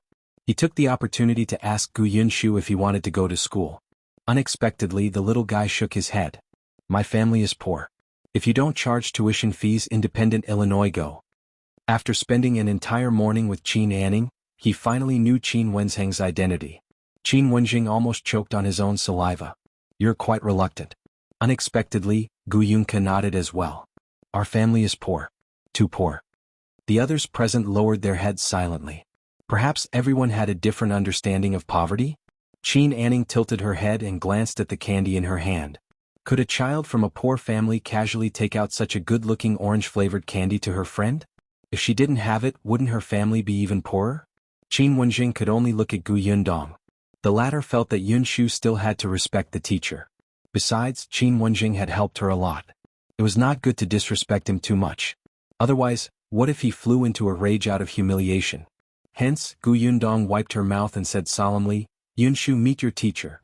Gu Yunshu, who had been struggling just now, put down his chopsticks without another word. He walked to Wenzheng and knelt down with a thud. Then he kowtowed 3 times.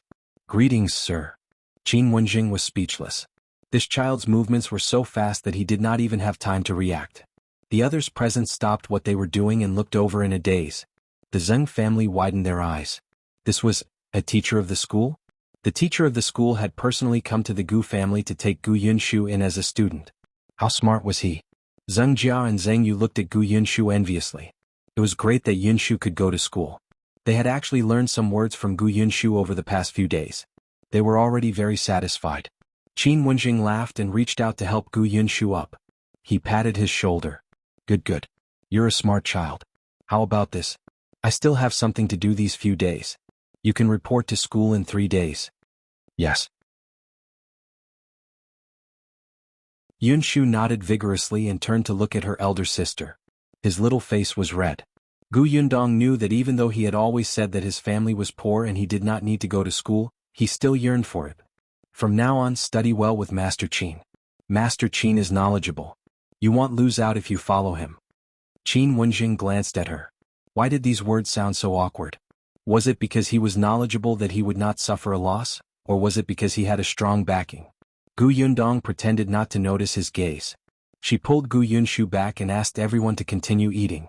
Unexpectedly, as soon as she turned around, she saw Madame Yang's eyes wide open in shock as tears slowly fell. Gu Yundong was shocked and hurried to her side. Mother, what's wrong?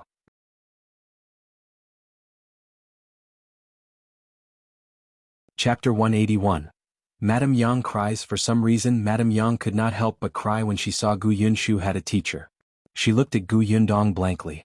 After thinking for a while, she said, Your father will be happy. Gu Yundong was stunned. She slowly sat down beside Madame Yang and wiped her tears with a handkerchief. She said softly, Yes, if father sees that Yunshu can study and has such a powerful teacher, he will definitely be very happy. Madame Yang nodded heavily. Let's find your father. Okay. Gu Yundong did not forget to look for Gu Dajiang, but she had to have money first. She had to settle down at home so that she could have no worries. In ancient times, where there were no communication tools, it took a lot of manpower and time to find someone. Seeing this, Wenzheng couldn't help but ask, Where did you and your father get separated? If you need help, just tell me. Gu Yundong's eyes lit up. Yes, Mr. Qin had a lot of connections. She told him the location of Gu Dajiang's disappearance. Finally, she told him, We agreed with father that if anyone got separated, we would meet in Qingyuan Prefecture. However, when we arrived at Qingyuan Prefecture, the city was in chaos. We had no choice but to come to Xian'er Prefecture. Master Qin, can you help us ask around in Qingyuan Prefecture? Wenzheng thought for a moment before saying, After the chaos in Qingyuan Prefecture, the officials have all changed. The entire prefectural city is undergoing a major renovation. I'm afraid it won't be easy to find your father. However, it'll help. Miss Gu, don't worry. Your father will definitely be safe. Gu Yundong thanked her with a smile. Madame Yang finally calmed down. Then she ate happily as if her previous crying did not exist. Gu Yundong shook her head and laughed. After dinner, Wenzheng couldn't wait to try refining the white sugar. It was just a little clumsy. As expected, it was unsuitable for people who studied. His handicraft ability was not good. However, he was very serious and recorded the process one by one. After 2 tries, he finally wiped the sweat off his forehead and brought Madame Gu and Xian'er back to the county. After he left, Gu Yundong and Shao Qingyuan began to discuss mass-producing white sugar. It was impossible to rely on just the 2 of them. They had to hire people and find another venue. Gu Yundong could not bear to use her newly built house as a workshop. She also wanted to buy sugarcane and make a few more sets of tools. Shao Qingyuan was silent for a moment before suddenly saying, "Let's buy some people." Gu Yundong was stunned. "Buy someone? Well, you don't have to buy too many. 2 or 3 will do. White sugar is extracted from black sugar. It's not a secret to make black sugar. A lot of people know how to make it. We just have to do the last step." Gu Yundong hesitated for a moment and nodded. "All right then, well, buy some workers. Well, go tomorrow." The next morning Gu Yundong went to the county city. Shao Qingyuan followed him. Unexpectedly, as soon as the two of them arrived at the city gate, they saw Liu Yi's servant, Luan was driving the carriage out of the city. When he saw Shao Qingyuan, he immediately became happy. "I was just about to go to Yongfu village to look for you and Miss Gu." Hearing her name, Gu Yundong poked her head out of the carriage. Luan was even happier. "So Miss Gu is here too. Great, I don't have to make another trip. Why are you looking for us?" "Miss Gu, how could you forget? Today is the agreed deadline between our young master and the Tao family's young master. It's in the afternoon. The young master specially asked me to invite the two of you to watch the show early in the morning."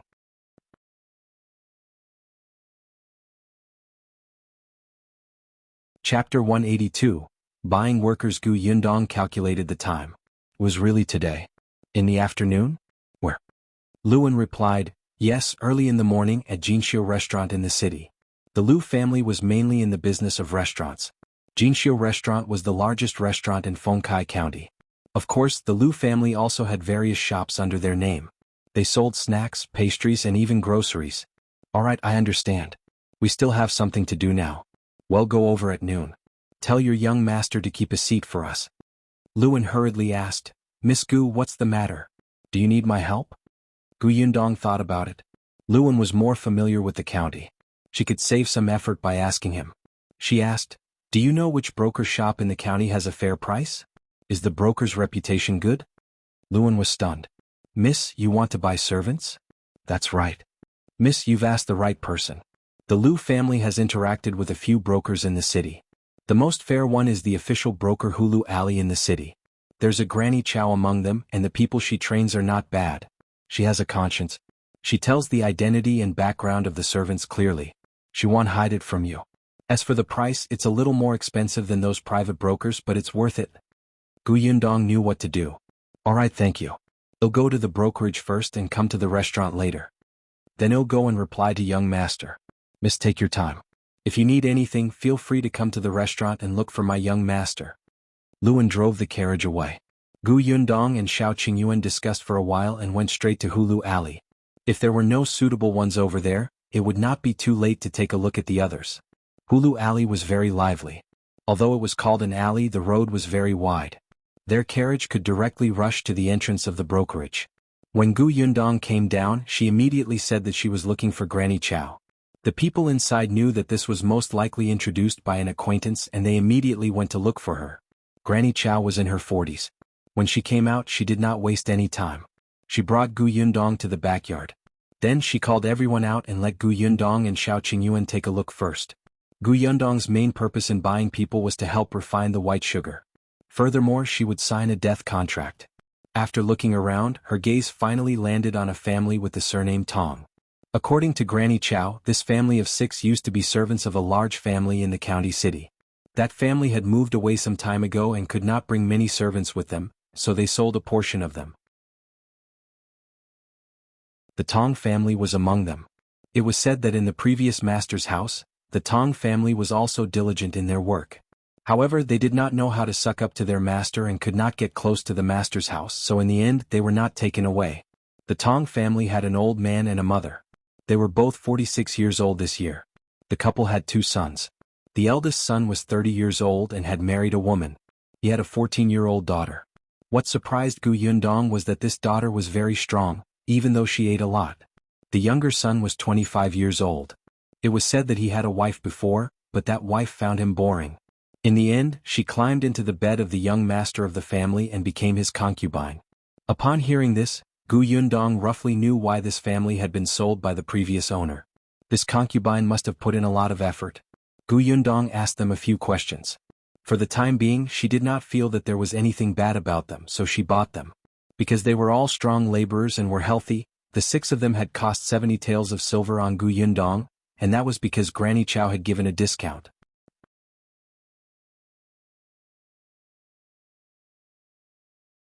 Chapter 183. Young Master Lu, don't give up. Gu Yundong paid the money and instantly felt that she was poor again. She really could not afford to spend this money. She had to earn more quickly. Shao Qingyuan saw that she was frowning as soon as she left the brokerage shop. He thought for a moment and asked, "Is there no more silver? I'll go up the mountain tomorrow to see if there are any tigers." There was also the roe deer. Last time she said that she had never eaten a roe deer. It was just that he had been busy recently and could not find the time to go up the mountain. Gu Yundong immediately shook her head. "You have to go deep into the mountains to fight the tigers. It's so cold now. You'll freeze if you stay in the mountains for 2 days. Besides, it's not that easy to fight the tigers. Do you think you can encounter them so easily? It's better not to go. It's too dangerous." Shao Qingyuan smiled. "Okay, I won't go." The two of them got into the carriage. The Tong family was still at the brokerage shop. Gu Yundong asked them to pack their things first. She would pick them up in the afternoon when they returned from Jinshu restaurant. Jinshu restaurant was still some distance away. When Gu Yundong and the others arrived, the entire restaurant was surrounded with carriages. According to the waiter, the stable in the restaurant could not accommodate all the horses at all. They could only block the road. There were too many people.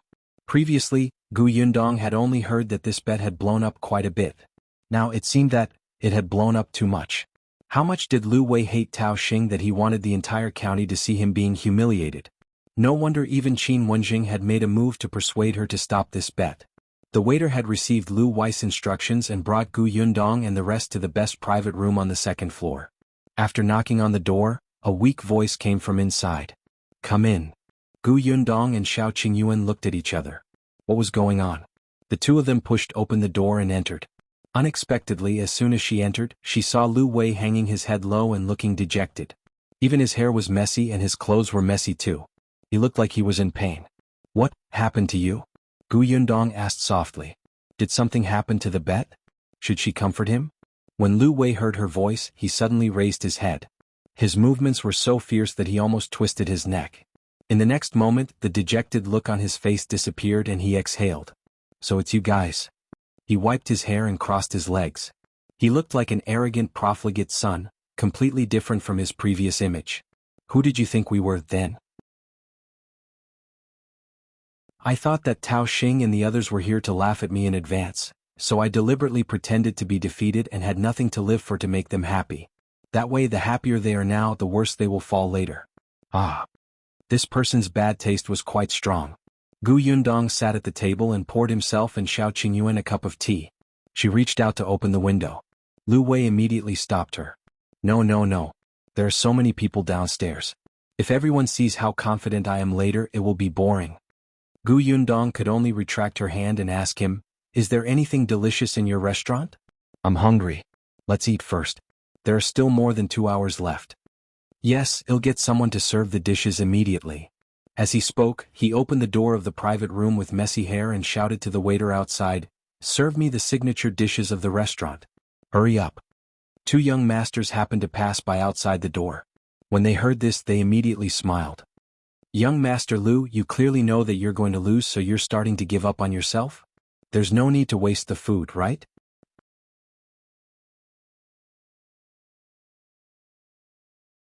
Chapter 184. Old Master Liu is here. Another person also smiled and said, "That's right. You don't care about your image at all. After all, you're a handsome man in Fengkai County. How can you go crazy just because of 5 shops?" The only response they got was the sound of Liu Wei slamming the door. The 2 young masters looked at each other and sneered. He's angry from embarrassment. How pitiful. After this, Liu Wei will probably be completely abandoned by the Liu family. Won't there be one less person at our gathering in the future? Haha, isn't there still Tao Xing? He won a few shops this time. Wouldn't he be more generous and invite everyone out to celebrate? The 2 of them were getting further and further away. Liu Wei leaned behind the door and listened for a long time with his butt raised. In the end, he snorted and said proudly, "He'll see how your eyeballs pop out later. You only know how to make sarcastic remarks. When I win, I won't treat you. Just feel sorry for yourselves." Gu Yundong was speechless. Shao Qingyuan, "Have some tea." Liu Wei happily returned to his seat and drank the white sugar water. The taste was extremely beautiful. Gu Yundong felt that his appearance was too eye-piercing. She did not know if she could eat later. She regretted not eating outside in advance. The waiters quickly served the food and reported the situation outside. There were more and more people now, and Tao Xing had arrived early. He was in another private room. Those young masters had already occupied the private rooms. The hall downstairs was also filled with people. Even outside the door, there were many commoners watching the commotion. This matter had blown up too much. Previously, it was just circulating among young masters like the Tao family and the Liu family. Later, after the stake was increased, even the commoners knew. Gu Yundong really admired these two people. They could cause such a ruckus in a bet. They were really capable. As they were eating, Luan suddenly rushed in. "Young master, old master is here." Lu Wei was stunned and stood up abruptly. "My father is here? It's over, it's over, it's over." Gu Yundong swallowed the chicken in her mouth and looked up. She asked curiously, "You haven't told your father?" She had said not to tell anyone for the time being, but it was already the agreed date. He still hadn't told his father? Lu Wei's body stiffened. He laughed dryly and stammered, "You can't blame me. I was too excited and forgot. Of course, I wanted to tell my father this morning, but he went out early in the morning. I didn't see him." Gu Yundong was speechless. At this moment, the door of the private room was opened. Old Master Lu walked in angrily. Lu Wei suddenly jumped up and instantly retreated behind Xiao Qingyuan. Gu Yundong put down her chopsticks and wiped her mouth. She greeted, "Old Master Lu." Old Master Lu glared fiercely at Lu Wei before looking at Gu Yundong and Xiao Qingyuan. A moment later, his expression changed and he smiled. "You're Miss Gu, right?" Gu Yundong blinked. Old Master Lu looked quite happy. She thought that he would be angry that she had harmed his son. She did not expect him to smile. She nodded. Old Master Lu walked over and sighed. "Miss Gu is so capable at such a young age. You're not inferior to men." Gu Yundong was stunned again. "Does Old Master Lu know?" "Yes, I just came from Master Qin's place." Lu Wei immediately exploded when he heard that. "Father, since you know, why did you look like you wanted to kill me just now?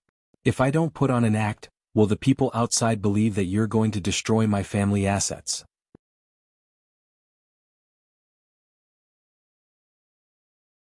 Chapter 185. The older the wiser. The three juniors in the private room instantly felt deep veneration. Indeed, the older the ginger, the spicier it was. Gu Yundong finally knew who Lu Wei had inherited his personality from. It seemed that Liu Yi would have a hard time in the future. Not only did he have to take care of his elder brother, but he also had to take care of his father. Old Master Lu snorted proudly and walked to Lu Wei's original seat. He sat down and said to him, "Where's the white sugar? I haven't seen it before. Show it to me." Lu Wei eagerly took the white sugar out of the cloth bag in the round vat in a large wooden basket in the corner. The corners of Gu Yundong's mouth twitched. "You hid it too well." Lu Wei scooped a little with a small bowl and placed it in front of Old Master Lu.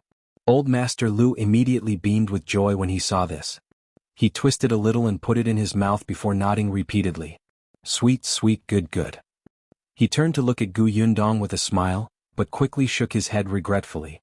"Actually, it's not a bad idea to cooperate with the Lu family. You're Wire's friend, so Uncle Lu won't take advantage of you." As he spoke, he glared at his son resentfully. How useless. They were clearly friends and he knew her ability immediately. He did not know how to win over such a talent. What was the use of giving birth to such a son? Gu Yundong could only say, "Of course I trust you, Uncle Lu. It's just that white sugar has just been invented. It might not be a good thing no matter who takes it. But don't worry, Uncle Lu. In the future, he'll give you the cheapest price for the white sugar that the Lu family's restaurants need." "Haha, that's a deal." Old Master Lu nodded. He also understood that this formula was indeed the most suitable to be offered to the imperial court. As they were talking, a commotion suddenly came from downstairs. Faintly, someone called out to Lu Wei, "Young Master Lu, how long are you going to hide in the private room? Come out, everyone is here." "That's right. As a man you can't go back on your words. It's just 5 shops, right? If you lose, so be it. What's so horrible about it? Young Master Lu, don't tell me you were beaten up by your father and don't dare to come out?"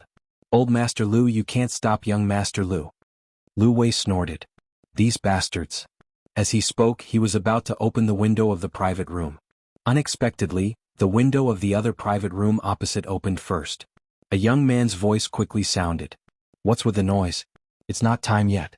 You're disturbing my mood for food. Why are you in a hurry to watch the show? Liu Yi's hand that was opening the window paused, and a smile hung on his face. Yundong asked curiously, "Who is it?" Qingyuan, the young master of the county magistrate of Fengkai County. Yundong remembered that when they first met, Liu Wei had told him that he knew the county magistrate's son. "He seems pretty protective of you." Liu Wei was a little proud. As expected of the county magistrate's son, Qingyuan's words carried weight. The arrogant shouts downstairs immediately weakened. Although there were still whispers, no one dared to openly provoke him. However, not long after the agreed time arrived, and the commotion downstairs could not be suppressed. The moment Tao Xing stepped out of the room on the second floor and walked down the stairs, the commotion reached the peak. Someone told Liu Wei to hurry downstairs and stop hiding away. Yundong even heard a familiar voice from these shouts.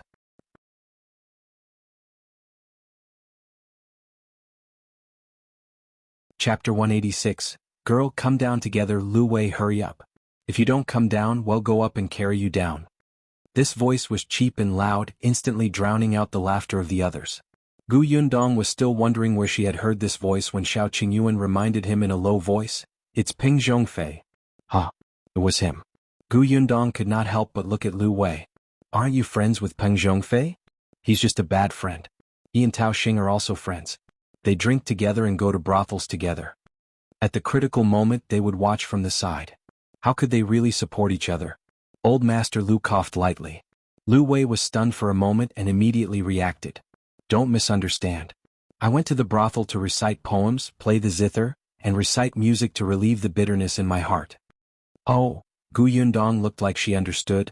She finally understood what the place that Liu Yi had said she should not visit was. Liu Wei was speechless. He felt that she didn't believe his words at all, but as heaven and earth could see, he really didn't do anything he shouldn't have. Just as he was feeling depressed, another cry sounded from downstairs. Liu Wei was annoyed. He suddenly pushed open the window and shouted below, all right. What are you shouting for? Are you in a hurry to die? Oh, come down now." As soon as he opened the window, the people downstairs not only saw him, but also Yundong, who was standing by the window. Tao Xing thought of what his shopkeeper had said before. He narrowed his eyes slightly and said, "Liu Wei, you'd better come down quickly. Don't make everyone wait. By the way, the person beside you is the girl who can make white sugar, right? Invite her down together. How about letting her repeat what she said in my grocery store?" Yundong raised her eyebrows. "No, you won't be able to be smug in a while." She really just wanted to watch the show. After all, Tao Xing's goal was only Liu Wei. She didn't expect him to mention her. Liu Wei snorted coldly. "If you want me to go down, go down." He closed the window and said to Luan, "Carry the basket down. Let's teach them a lesson." Luan was also very excited. During this period of time, Tao Xing's servants would laugh at him every time they saw him. They would say that he had a brainless master and that he had become stupid. He had restrained himself from retorting on the spot. This time he could finally hold his head high. After waiting for so long, today finally came. Luan took out the cloth bag from the vat and placed it on the basket. Then he carried the basket on his back in high spirits and followed Liu Wei downstairs. Old Master Liu was still up there. After all, the people below were all juniors. If he went down, he would be giving them too much face. He comfortably made himself a cup of sugar water and sat on the chair, enjoying it with his eyes slightly narrowed. However, when the people downstairs saw that he was not coming down, they felt that he was too ashamed. But it didn't matter. He could still feel it upstairs. Liu Wei went downstairs. Along the way, people on the stairs, along the aisle, and in the lobby downstairs all moved aside to make way for them. Tao Xing sat in the middle of the hall with a smile. There was a table in front of him with a few pieces of paper on it. They were the bet agreement between him and Liu Wei, as well as the contracts for the 5 shops. He glanced at Liu Wei, then at Yundong. She was quite good-looking, but she didn't have any brains. She was also dressed in old-fashioned clothes. It was said that she came from the countryside and didn't know much. She dared to say anything. Liu Wei was actually charmed by such a person. This generation of the Liu family was probably finished. Peng Zhongfei, who was sitting beside him, also saw Yundong and immediately stood up.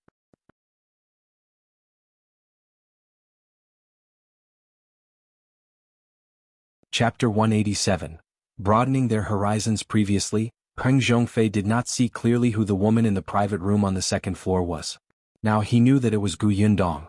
For some reason he felt a little flustered. Perhaps because he had made too much noise, Tao Xing turned his head and looked at him. What's wrong? No, nothing. Peng Zhongfei sat back down silently. Just now he was the one who caused the most trouble. Now he was as quiet as a chicken and did not say anything. However, Peng Zhongfei was still puzzled. When did Gu Yundong and Liu Wei become so close? Tao Xing glanced at him strangely and ignored him. He reached out and knocked on the table. Put up the contracts for the 5 shops. Liu Wei's hair was still a little messy. He sat on the chair brought over by the waiter angrily. He first flipped through the contract on Tao Xing's desk. Seeing that the addresses were indeed the ones they had agreed on previously, he was satisfied and took out his copy. Tao Xing also took a look and immediately smiled. They had been coveting the Liu family's shops for a long time. Now they finally took this opportunity to set a trap for Liu Wei and make him willingly lose. Both sides placed their bets on the table and invited the 2 middlemen who had witnessed their bet. It was actually useless to say that they were middlemen. Now that everyone in the county knew, most of them had gone to the restaurant to witness it with their own eyes. If anyone dared to break the contract in front of everyone, not only would they lose all their face, but their family's reputation would also be affected, which would be bad for their business. Alright, young Master Liu, let's not waste our breath. Back then, our Tao family shopkeeper heard with his own ears that this girl said that she could make white sugar that was as white as clouds, right? As Tao Xing spoke, he looked at Gu Yundong. The latter nodded. It's indeed what I said. Moreover, your shopkeeper said at that time that if I made it, your family would buy it at 10 times the price. Tao Xing nodded, indicating that he did not deny it. Now that so many days have passed, we've given you enough time. So, where's the sugar? That's right. Where's the sugar? The person beside him asked with a smile. I've never seen sugar as white as clouds. Aha, you really dare to say that? Why don't you just admit defeat? It's not a big deal. If you're willing to bet and admit defeat, you can still be a man. However, young Master Liu, you should open your eyes wide in the future. Don't be friends with everyone in the corner and harm others and yourself. Gu Yundong was speechless. She smiled. In a while, she would be able to hear the beautiful slaps on their faces. Liu Wei glanced at them from the corner of his eyes. If you've never seen it before, it means that you're ignorant. You really think too highly of yourselves. As he spoke, he waved his hand and flipped his hair. Luin broadened their horizons. Yes, young master, Luin replied excitedly. He bent down and took out the cloth bag from the basket with great effort. Everyone was confused. Could it be that there really was something? Tao Xing also frowned slightly and straightened his body. Ever since Peng Zhongfei heard that Gu Yundong might have made the sugar, he felt that Liu Wei was going to win. This person had the protection of that mysterious old man. What could she not do? As soon as the cloth bag was pulled open, the people around the table craned their necks to look inside. Then their pupils dilated slightly. This is, Liu Wei waved his hand. Go away. He took a bowl, scooped out a bowl and placed it on the table with a bang. Come, try it. I'll show you what white sugar is.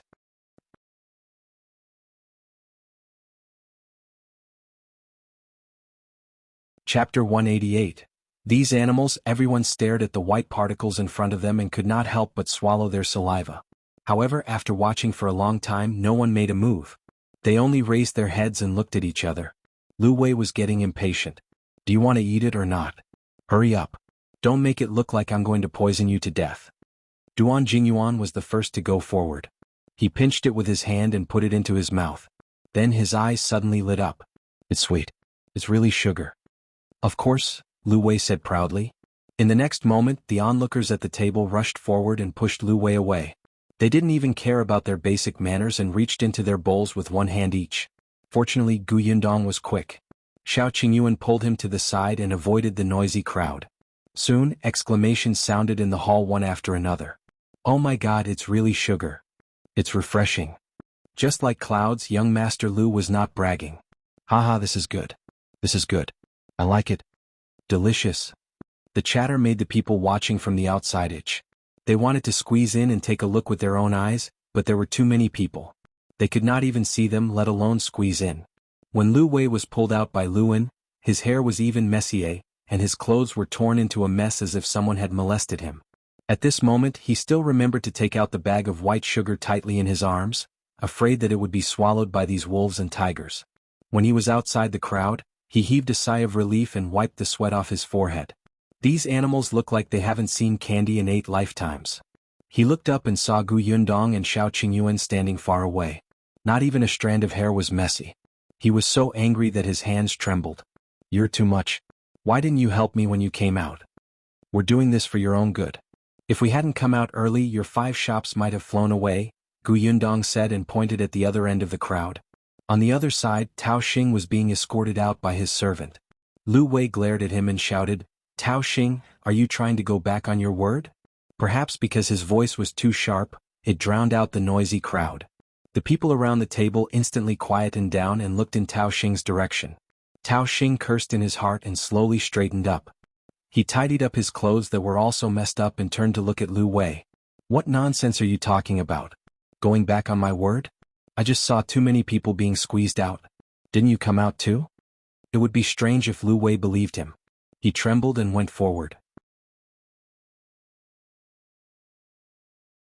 All right, since you're not going to go back on your word, we can fulfill the bet now. You have eaten the white sugar too. How is it?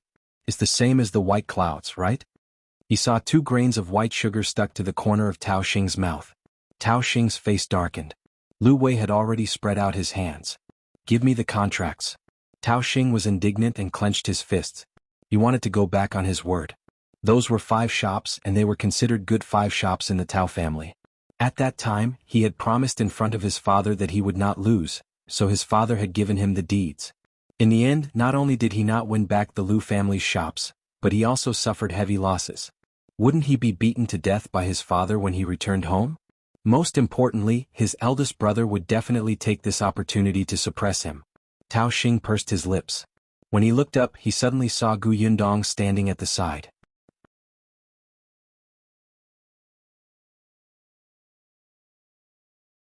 Chapter 189. Peng Zhongfei, the fence-sitters. When Liu Wei saw his eyes rolling around, he knew that this guy was definitely up to no good. Sure enough, in the next moment he heard Tao Xing point at Gu Yundong and say, I admit that this white sugar is real. But our bet was that you could make such snow-white white sugar. Can you guarantee that you really made this white sugar and you didn't find it from somewhere? Gu Yundong did not expect the fire to burn her. She glanced at Liu Wei and nodded. I made it. Do you want me to swear? What's the use of swearing? Tao Xing snorted. Why don't you do it again in front of all of us? That way we will believe that you created this thing. Gu Yundong was so angry that she almost laughed. In front of everyone? How could he say that? However, the surrounding people did not mind the commotion and started to jeer. That's right, that's right. Make it again in front of everyone so that we can see how this white sugar came about. Tao Xing proudly looked at Liu Wei provocatively. Unexpectedly, he had only been smug for 2 seconds when he heard an unexpected voice. Then why don't you tell everyone the secret recipe of your Tao family's wine in front of everyone once? Let everyone see if your family brewed it. Otherwise, how would we know where your family bought it from? The Tao family mainly operated a winery that had been around for many years. It had been passed down from their ancestors for more than 100 years. Tao Xing frowned and turned around. He saw Peng Zhongfei standing up and tidying his clothes. Peng was indeed unreliable. Wherever there was benefit, he would change sides. In fact, Peng Zhongfei was not the only one. Many people present saw the benefits brought by the white sugar. At this moment, they felt that there was no need to become enemies with the Liu family and this girl. Hence, they nodded one after another.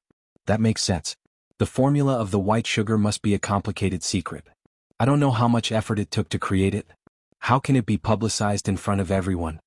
Duan Jingyuan also smiled and said, Young Master Tao has admitted to this white sugar, and you didn't say that they have to publicize the secret recipe in front of everyone when you made the bet back then. Now, you're finding all kinds of excuses to make things difficult for others. Are you trying to go back on your word? That won't do. Everyone is watching. Is the Tao family so untrustworthy? Liu Wei laughed out loud. He deliberately made it sound more serious. He didn't believe that if the matter had already escalated to the Tao family, he would still dare to make excuses. As expected, Tao Xing's face darkened. He immediately laughed dryly. Of course, the Tao family won't go back on their word. I didn't consider everything just now and said something I shouldn't have said. Tao Xing will keep my word and fulfill the bet. Liu Wei flipped up his right hand. The contracts. Tao Xing gritted his teeth and lowered his head slightly. His eyes became gloomy. He asked the servant behind him to bring the contracts over and personally handed them to Liu Wei. Liu Wei flipped through them in front of everyone. After reading them again and again, he was finally satisfied. Don't forget to visit the government later. With that, he turned around and left. However, just as he took a step forward, he suddenly stopped as if he had thought of something. Then he took out the white sugar in his hand. I almost forgot. Back then your shopkeeper said that he would buy this white sugar back at 10 times the price. It's just right. 20 caddies for 80 taels of silver. Tao Xing was stunned. This white sugar was a rare thing. It was not a bad idea to buy it back. However, 80 taels was too expensive. Just as he was about to say that Liu Wei had scooped out a bowlful previously and wanted to lower the price, a voice suddenly sounded in his ear. They'll pay 100 taels. Give me these 20 caddies of white sugar.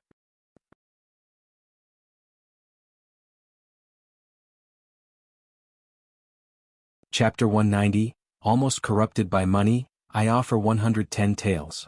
120 taels. 150 taels. One after another, voices sounded in the hall. These young masters were not short of money, especially those from families who did business. How could this 180 taels compare to such rare white sugar? Liu Wei's eyes lit up. He didn't expect this bag of white sugar to be auctioned. But this sugar belonged to Gu Yundong. He turned to ask for her opinion. Gu Yundong's eyes were also sparkling. Let the prodigal sons come more fiercely. She was very short of money now. However, reality was cruel. Soon, a steward who had been following Old Master Liu came down and walked to their side. He said softly, Old Master said that it's not wrong for Miss Gu to want to take the opportunity to earn more money, but it's not good to go too far. After all, Miss Gu is about to start a white sugar business. This will be no longer unique. The young master who bought the white sugar later will feel that the price was too high and you might make enemies. The impression of Miss Gu on the people present will also worsen. In the future, the business will be affected. Peace is still the most important thing in doing business. When Shao Qingyuan heard this, he nodded slightly. Old Master Liu is right. Moreover, it's best to sell the candy to the Tao family. Gu Yundong knew that Old Master Liu was teaching him. He was afraid that she would not be able to withstand the temptation at such a young age. She was someone who could listen to opinions. Her eyes quickly calmed down from its all money. She took a deep breath and said to the manager, Thank you, Uncle Liu. Yundong understands. The steward went up with relief. Gu Yundong saw that the bids were getting more and more ridiculous. Some people even raised the price to 400 taels for the sake of personal feelings. Moreover, it seemed that the others had no intention of stopping. She secretly wiped her sweat. She had almost been corrupted by money. Everyone be quiet. Gu Yundong suddenly spoke. The group of people who were arguing until their faces were red immediately stopped. They heard her say, I'm really sorry, everyone. I still have to give this sugar to the Tao family. After all, we agreed back then. Tao Xing was angry at first, but when he heard this, he was instantly happy. Unexpectedly, Gu Yundong continued, It's just that young Master Liu was wrong about one thing. Back then, the shopkeeper said that he would buy it back at 10 times the price, so it was 10 times the price of this white sugar. And this white sugar will be released soon. At that time, the price will be 100 copper coins per tael. Here, 20 caddies is 32 taels, so 10 times the price is 320 taels. So young Master Tao, for 320 taels, this sugar is yours. This was not wrong. If Qin Wenzheng brought it back, the imperial court would set the price at 100 copper coins per tael of white sugar. Gu Yundong felt that the price was actually not bad. Many people could afford it. She remembered that white sugar used to be a luxury item that only the royal family could afford in England. When the people present heard this price, they felt that it was very acceptable. The bid just now had soared to 600 taels. Tao Xing almost vomited blood. Previously he found 80 taels too expensive, but now it was 320 taels. He wouldn't pay. Whoever wanted it could have it. But before he could say anything, he heard a dignified voice behind him. Tao Xing, give it to her. The Tao family won't go back on their word and bully a girl. Tao Xing suddenly turned around and saw his father, who was originally in the private room upstairs, standing behind him with a very ugly expression.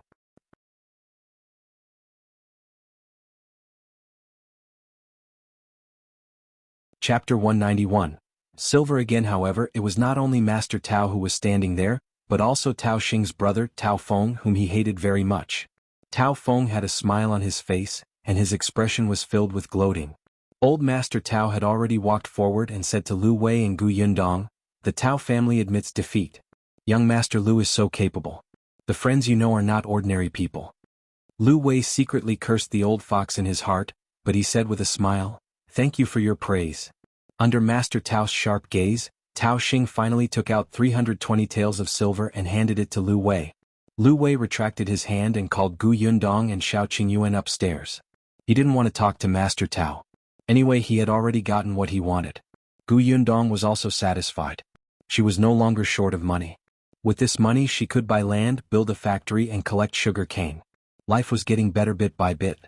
Thinking back to those days in the apocalypse, it really felt like heaven now. Gu Yundong's footsteps were light. She had only taken 2 steps when she suddenly realized that Shao Qingyuan was not following her. She was stunned for a moment. She turned her head and saw that he was looking at a certain point with a dark gaze. Following his gaze, Gu Yundong could not help but feel strange. Shao Qingyuan. Why was he looking at Master Tao? What? Do you know Master Tao? Shao Qingyuan came back to his senses and shook his head slowly. He smiled at her and said, "I don't know him. Let's go up." Although Gu Yundong was curious, he did not seem to be willing to say more, so she did not ask further. They followed Liu Wei back to the Liu family's private room. At this moment, the people in the lobby downstairs suddenly reacted and rushed upstairs in unison. "Miss, is what you said true? We'll be able to buy this white sugar soon?" "That's right. Where can we buy it?" "Which shop? Does it really only cost 100 copper coins per tael?" "Miss, please wait. In the second young master of the Gao family. You can cooperate with our Gao family to sell white sugar." "Our Gao family? Get lost. I'm from the Fu family." "All of you stop dreaming. Can't you see that there's a Liu family over there? That girl must have cooperated with the Liu family." As soon as he said this, the others stopped. That's right. The Liu family was richer than them. It was not their turn. However, they did not give up. Many people still went upstairs to talk to Gu Yundong. Fortunately, Liu Wei brought them away quickly. After entering the private room, old Master Liu immediately asked his steward to go out and deal with them. Only then did they heave a sigh of relief. In contrast, the Tao family of 3 did not come up. Master Tao did not even want to stay in this restaurant for long. He turned around and left with his 2 sons. As Tao Xing walked, his eyes darted around. After getting into the carriage, he immediately went to Master Tao's side and said, "Father, are you willing to let us lose these 5 shops? That Liu family did it on purpose. That sugar was prepared long ago and they even pretended to be about to lose. They're sinister and despicable." Old Master Tao was angry and disappointed in his son. "That's because you're stupid. You fell into the trap so easily." After saying that, he closed her eyes and ignored him. Tao Xing gritted his teeth. "Father, I didn't think this through. I accept the punishment, but it's not like we can't get it back." "Oh, how do you want to get it back?" Tao Feng asked, but he looked at Tao Xing with disdain. Tao Xing didn't even look at him and continued to say to Master Tao, "Father, that Gu girl is just a country girl. We can totally force her to hand over the formula."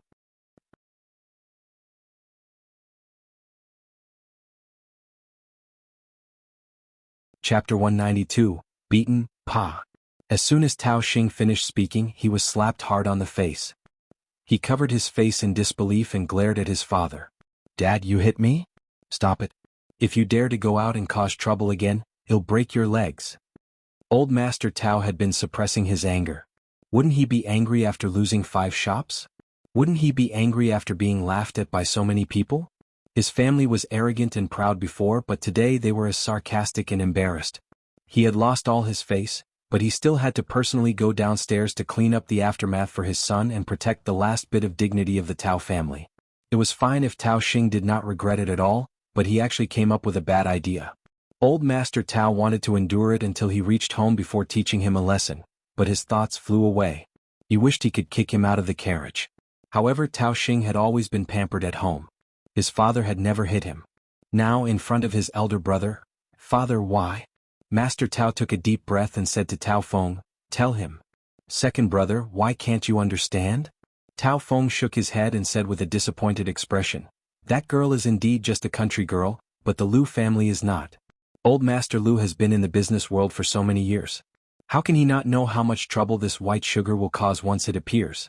How can he not know how many people are secretly eyeing it?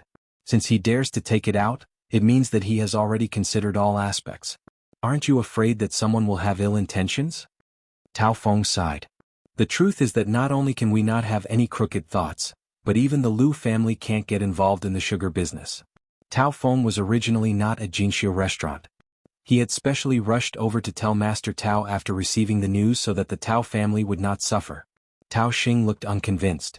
Even the Liu family didn't cooperate with her? Were you kidding? How can a country girl make such a deal? She doesn't work with the Liu family but she… Tao Feng pointed at the sky. You dare to touch her? Tao Xing swallowed his saliva and did not dare to say a word. Old Master Tao sneered. After you go back, stay in your courtyard and study obediently. You're not allowed to go out in a month. Leave the rest to your brother, do you hear me? Tao Xing's eyes widened. But, Tao Feng nodded with a serious expression. Father, don't worry. I'll do my best. Although we can't interfere with the white sugar matter, we can still make a deal. I'll go back to the restaurant now and talk to Miss Gu. Yeah. After Tao Feng got out of the carriage, Master Tao brought Tao Xing home. However, Tao Feng was destined to return empty-handed.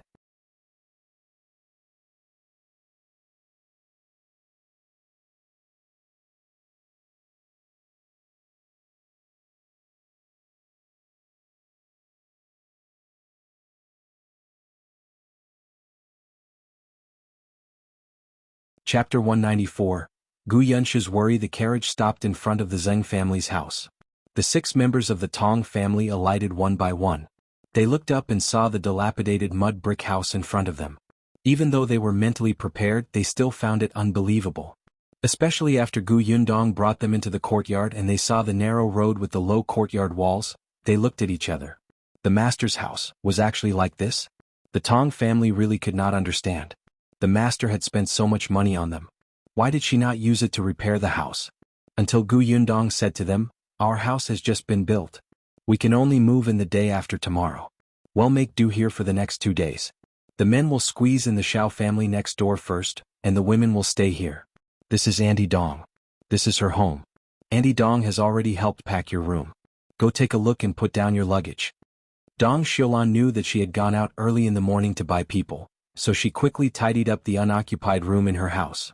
The Shao family could also vacate a room so they could arrange it. The Tong family hurriedly nodded.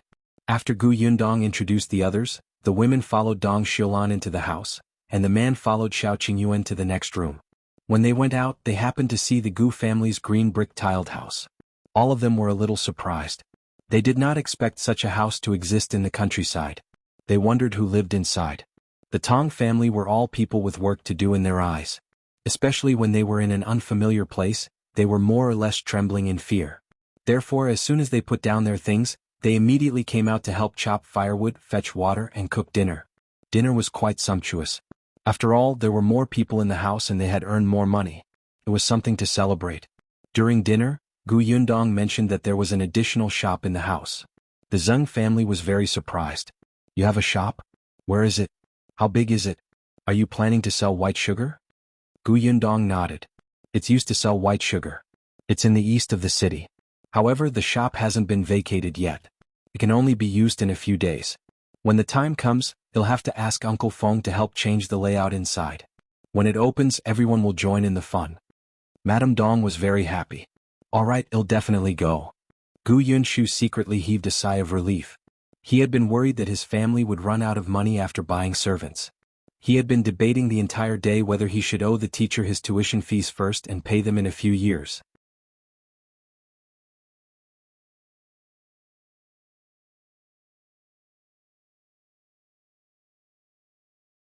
Chapter 195. The clothes are gifted. Gu Yundong patted the bag in her hand with a smile and handed it to him. This is for you. What? Shao Qingyuan could tell. Wasn't this what she had taken out when she entered the ready-to-wear shop?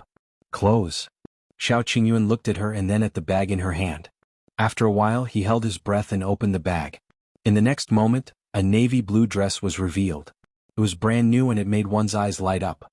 He looked up in shock, his voice slightly hoarse. You're giving it to me? Gu Yundong coughed lightly. That's right. I saw that the last time you went hunting in the mountains, when you came back, your clothes had already become strips. I didn't see you buy new clothes, so I took the cloth and went to the tailor's to get someone to make a set. After all, you'll be working with me in the future. You have to wear better clothes. Otherwise, people will think that I took all your money. As she spoke, she heaved a sigh of relief. She had finally found an excuse to give it away. The corners of Shao Qingyuan's lips curled up uncontrollably. He reached out to touch the new clothes, but immediately retracted his hand.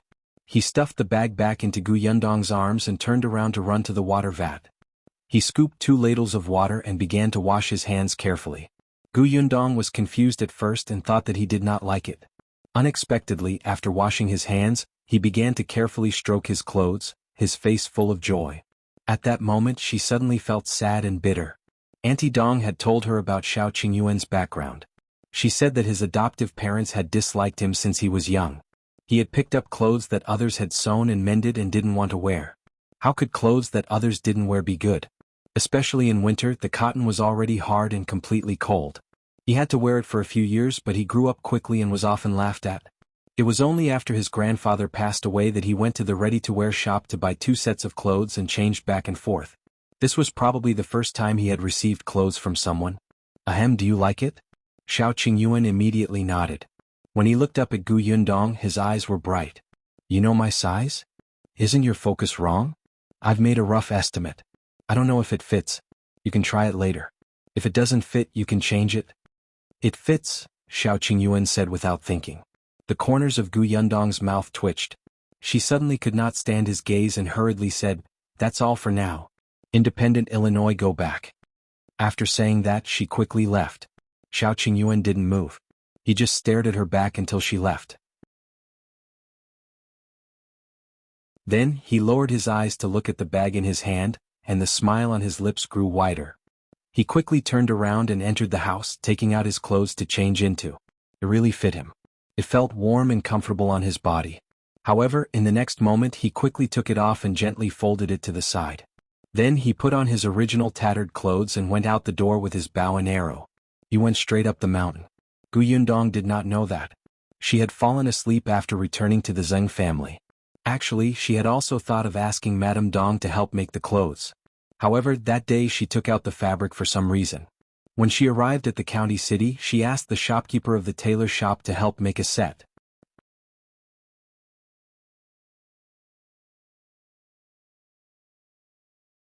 Chapter 196. Familiar Gu Yundong rubbed her brows, turned over and fell asleep. The next day she went to look for Chen Liang to buy land. Chen Liang was so shocked that he almost spat out his water. Buy land again? How come she still have money? I'm buying a homestead this time. I want to build a workshop. A workshop? Chen Liang's eyes lit up. Their village was not very rich, and the villagers relied on those acres of land to make a living. Some villages had workshops. Even if it was a small village that specialized in carpentry, the village was also famous among those towns and counties. The villagers more or less benefited from it, and their families were much better. Now, there would actually be a workshop in their village? Chen Liang was a little excited. He stood up and paced around the central room. After a long while, she finally calmed down and asked about serious matters. What is your workshop doing? How big is it? Do you have any idea? If you build a workshop, it won't be a joke. Of course. Don't worry, Uncle Chen. My workshop plans to make sugar. I want to buy 5 acres of land first and build it after spring. It was too late to build it now. The sugarcane was seasonal. When her workshop was completed, the sugarcane would be gone. Besides, Feng Danning was currently helping 2 other families to build houses. He could not spare the time. As for this period of time, she could only see if she could rent a place. Chen Liang listened to her roughly and nodded repeatedly. In the end, he waved his hand and said, All right, 5 acres of land or the one at the foot of the mountain? That's right. However, they still had to walk away from the house. Otherwise it would be too noisy and it would be messy. Chen Liang pointed out a few places to her. After confirming it, he said that it would be done soon. But before Gu Yundong left, he stammered, Well, Yundong, once your workshop is built, can you hire the locals from the village first? Gu Yundong was stunned. He smiled and said, Of course. The uncles and aunts in the village have helped me a lot recently. I will definitely think of them. But I will definitely hire people who are diligent and efficient. Forget about those who are sneaky. Of course, of course. Chen Liang nodded repeatedly, extremely happy. Gu Yundong really felt that he was a good village chief. He was focused on helping the villagers. Compared to the previous head of the Gu family, he was worlds apart. She went back, but Chen Liang was still standing at the door with a silly smile on his lips. Madame Zhou walked out and sighed slightly. The Gu family's girl will be amazing in the future. Don't you think we should listen to what she said last time? She was referring to the school where Nyo Dan went to that Gu Yundong came to talk about. Actually, they were quite satisfied with that teacher and felt that he had taught them correctly. Shouldn't students just read books? Why would the adults in the family need them for farm work? Even if the teacher didn't say anything, they wouldn't let Nyo Dan go to the fields. However, Gu Yundong said that the child had to have good stamina for the exams in the future. By helping the family, he could understand how difficult it was for his parents and family. He would cherish them even more. In any case, what she said made sense. However, she was only a 13-year-old girl after all. The teacher of the school was so old and was an elementary scholar. How could he be wrong? But look at Gu Yundong now. Wasn't she advancing step by step? Qin Liang was also thinking about this question. After a while, he said, "Let me think about it." When Gu Yundong returned to the Zheng family, he realized that only his mother was there. The Tong family's mother said, "Master Shao next door caught a roe deer." Everyone went to help. Gu Yundong was surprised. Shao Qingyuan entered the mountain? Shao Qingyuan returned after getting a roe deer. As soon as he entered, he took a shower and changed into his new clothes. When Dong Xiulan entered, she happened to see him coming out in high spirits. She could not help but take a few more glances. The color of the clothes felt familiar.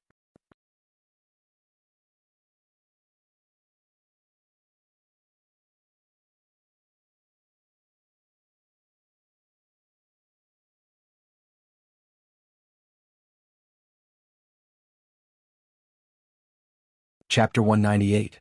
The two of them are quite suitable for each other. I didn't see wrongly. The clothes Qingyuan is wearing belong to Yundong. Dong Xiulan was talking to her husband, Zheng Hu. Do you think the two of them? Before she could finish speaking, Zheng Hu interrupted her. Don't talk nonsense. This is completely ungrounded. Sigh, I'm just worried about those two children. Dong Xiulan sighed softly. It's fine for Qingyuan. He's a loner and no one cares if he has a wife or not. He doesn't care either. He's almost 20 years old. If he delays any longer, he'll become an old bachelor in the village. Dong Xiulan fed Zheng Hu a mouthful of rice. What about Yundong? Although she has a father, a mother, and a family, her father is missing, and her mother doesn't understand these things. Yundong has to take care of herself. She also has to look for her father. Now she's focused on earning more money. What do you think her family will do when she gets married in the future? Zheng Hu couldn't help but nod when he heard that. Yes, she'll be 14 years old after the new year. It's almost time to talk about marriage. With Yundong's current family background, there must be many people proposing marriage. It's just that after she gets married, it won't be easy to take care of her mother and the others.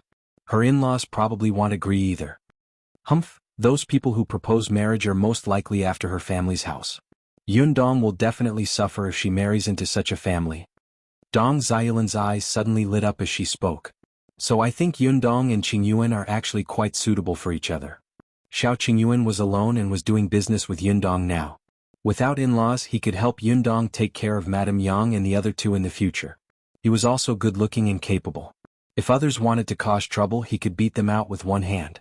Moreover, be it Madame Yang or Yunshu and Yunka, they all liked him. He wouldn't go after her house and money. He was a reliable person. If it weren't for the huge difference between her Zheng Yu and Shao Qingyuan, Dong Xiulan would have wanted him to be her son-in-law. Gu Yundong stood at the door and listened. The image of Shao Qingyuan standing in front of her in his new clothes flashed across her mind, and her heart suddenly beat faster. She suddenly reached out and slapped her face. What was she thinking? She was only 14 years old after the new year. It was still early. Gu Yundong did not look for Dong Xiulan. She turned around and left the Shao family. As soon as she reached the courtyard, she saw Shao Qingyuan. Gu Yundong thought of what Madame Dong and Zheng Hu had said and subconsciously glared at him. Shao Qingyuan was confused.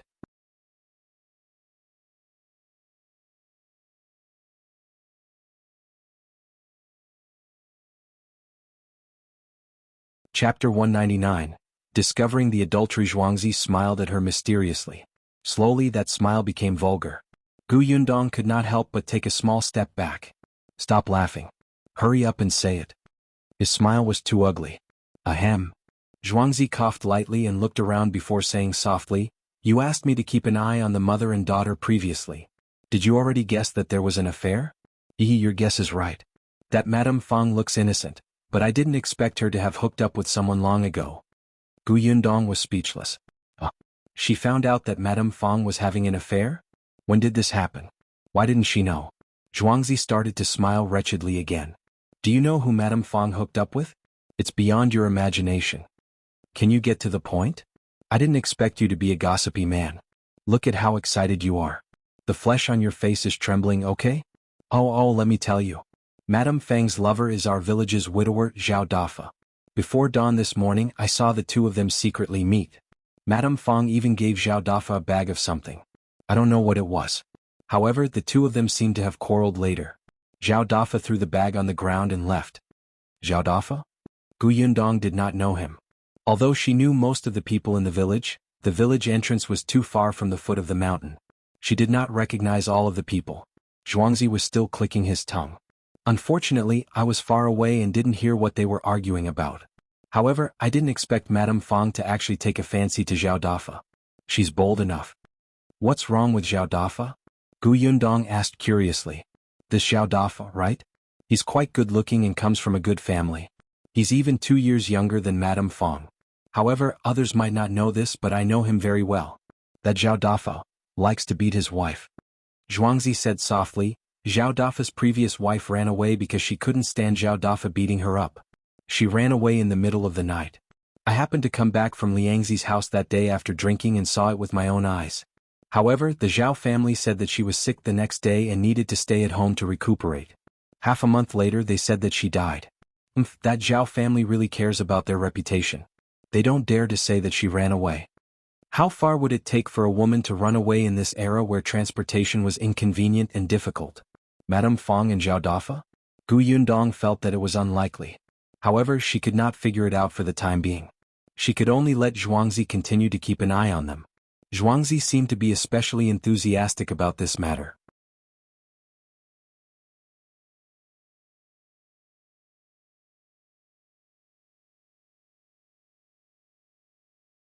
Chapter 200.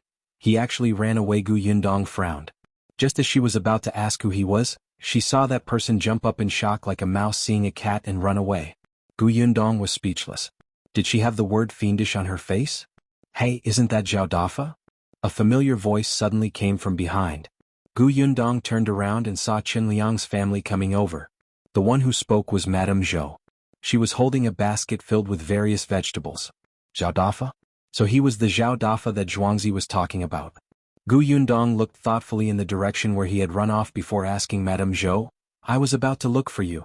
I asked Yunshu to invite you over for a meal. I haven't seen you all this time and was thinking about what had delayed you.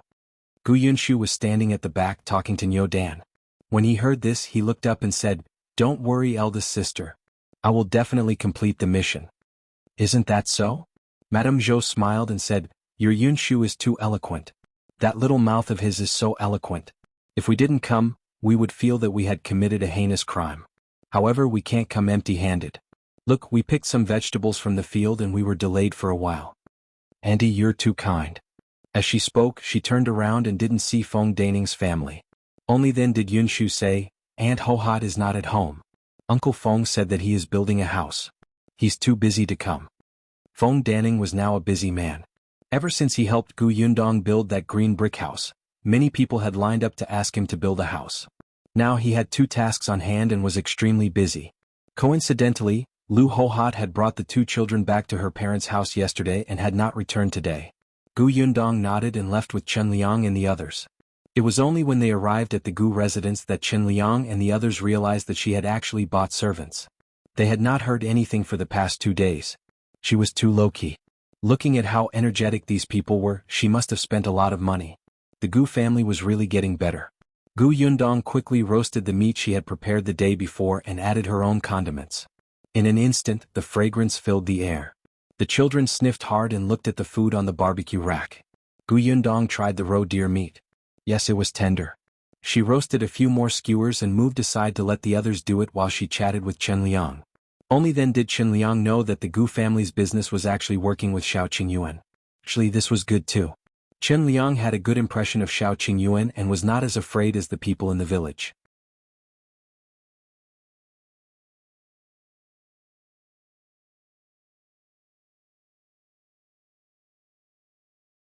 Chapter 201. Role Model. It was not until Madame Dong came over and handed her the school bag that she suddenly woke up. Yes, she had to send Yunshu to school today. Gu Yundong cursed in her heart. She thanked Madame Dong and ran to Madame Yang's room with the school bag. Madame Yang had already woken up. She had developed a biological clock. Although she slept especially comfortably today, she did not wake up much later. The two little ones were sleeping messily on the bed. She searched for a long time before she found Yunshu's head on the other side. She took the opportunity to dig Young's head out of the blanket to prevent her from suffocating. Yunshu, wake up, wake up. She pinched the little fellow's nose. The latter closed his eyes and immediately opened his mouth to breathe. Gu Yundong, let's see how capable you are. She simply carried him out from under the blanket. Gu Yunshu shivered and woke up. Eldest sister? Get up and get dressed. They'll send you to school. School? He tilted his head, still not understanding. It was only when Gu Yundong brought his clothes over that he suddenly remembered. He quickly stood up and got off the bed. He ran to the wardrobe and rummaged for a long time before taking out the new clothes that Madame Dong had made for him. I want to wear this. Gu Yundong's mouth twitched. Seeing that he was shaking his head happily, she could only put the clothes in her hands back. Gu Yunshu quickly packed up and carried the novel and strange little bag on his back. He took the pen, ink, paper, and inkstone that he had bought long ago and hurriedly got into the carriage. Gu Yundong brought him there and Father Tong drove the carriage. She might be very busy in the future, so Father Tong was responsible for taking Yunshu. The school's gatekeeper already knew her and sent them in enthusiastically. When she saw Qin Wenjing, Gu Yundong was a little surprised. What was wrong with Mr. Qin? He looked very haggard. However, Qin Wenjing sneered. He saw through her thoughts at a glance. If not for you, would I be so busy? She didn't even think about why no one had come to Yongfu village in the past few days. Didn't she know how big the commotion in Jinshu restaurant that day was? It was all because he had helped her block it. If she really had a conscience, she should have expressed it. Just as this thought came to his mind, Gu Yundong handed him a bag of things with a serious expression. I know that the last time Master Qin sent all the sugar away, you didn't keep any for yourself. This is for Madame and Anning to try. Please accept it. Qin Wenjing coughed lightly. Your relationship with Madame is quite good. With that, he took the sugar without hesitation and led Gu Yunshu in. Gu Yundong stood on the spot and looked at his back. She sighed in her heart. What a role model. After settling the matter of Gu Yunshu going to school, she returned to the village. She had to recruit people and start working. The carriage drove all the way into Yongfu village. Just as it reached the entrance of the village, they saw Zhao Dafa. Zhao Dafa also saw her, and his expression changed slightly. He turned around and ran. Gu Yundong narrowed her eyes. If he hid when he saw her, what else could it be but that he had done something bad? She picked up something beside her and threw it at him. Zhao Dafa exclaimed and stopped in his tracks. Gu Yundong jumped down from the carriage. Father Tong, who was driving the carriage, blocked Zhao Dafa's way first. He had no way to retreat. He could only turn around and look at Gu Yundong with a dry smile. Did you do something to me? Gu Yundong sized him up. Otherwise, why would you run away for no reason?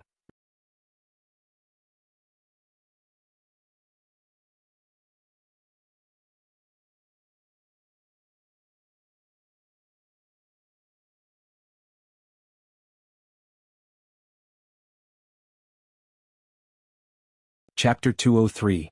From Yongfu village. Gu Yundong ignored the person and continued, There's one more thing that I have to say in advance.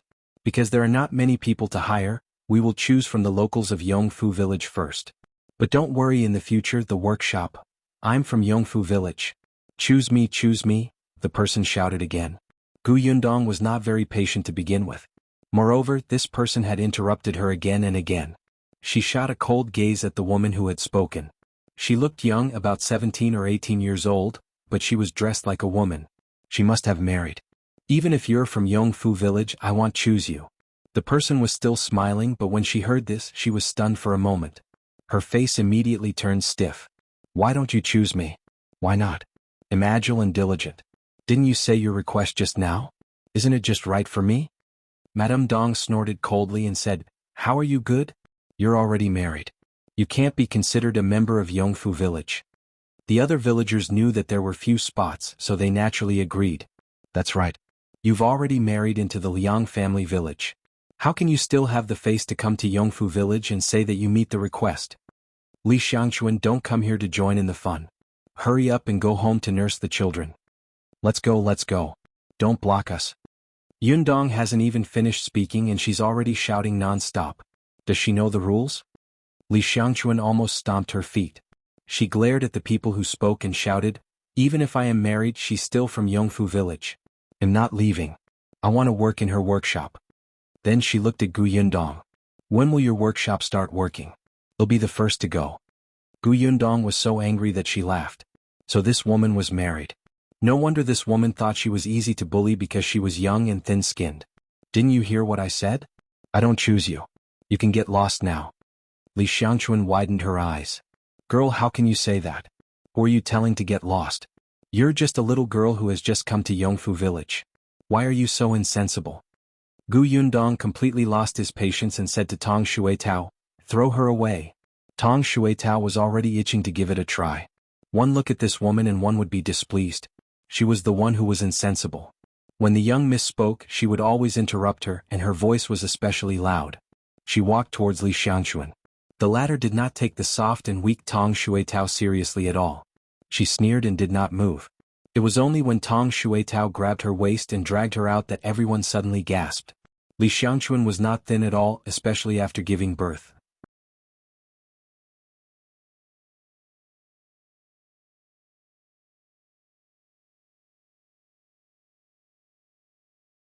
Chapter 204. All afraid of Shao Qingyuan. Shao Qingyuan asked again, otherwise what? The man slowly turned his head away and his face instantly turned pale.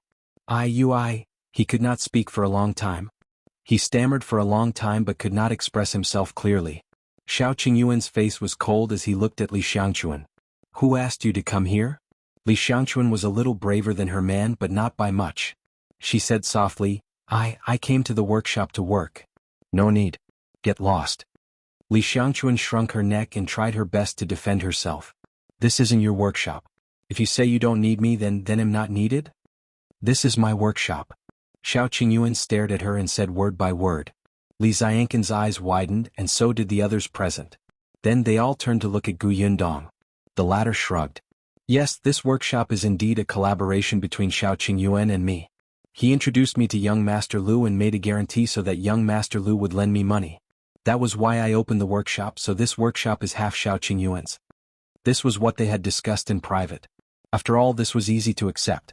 If everyone knew that Shao Qingyuan had actually saved a few hundred taels of silver, who knew how much trouble he would cause? Therefore they might as well borrow Liu Wei's name and use it. Perhaps it could even serve as a deterrent. As expected, when she said this, the villagers' gazes became complicated. However, for some reason a few people quietly retreated. Gu Yundong's eyes lit up. Oh my, so Shao Qingyuan had such an effect?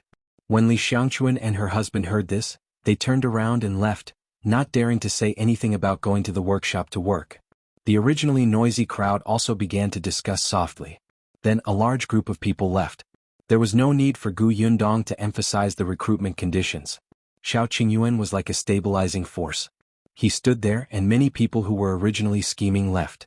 The rest were villagers whose families were really in trouble and needed this job, as well as people who didn't have any conflicts with Shao Qingyuan and didn't feel guilty or afraid. But there were still too many people, so Gu Yundong could only choose a few. In the end, 8 men and 3 women were left behind. They were all in their prime. Including Dong Xiulan, the Liu family of 3 and the village chief's second son, Qin Jinbao, there were a total of 16 people. After confirming the candidates, Gu Yundong took out a contract and read the terms to them. If there were no objections they would press their thumbprints and start work in 2 days. Only one woman objected and did not sign the contract. Gu Yundong did not force her. The 16 people became 15.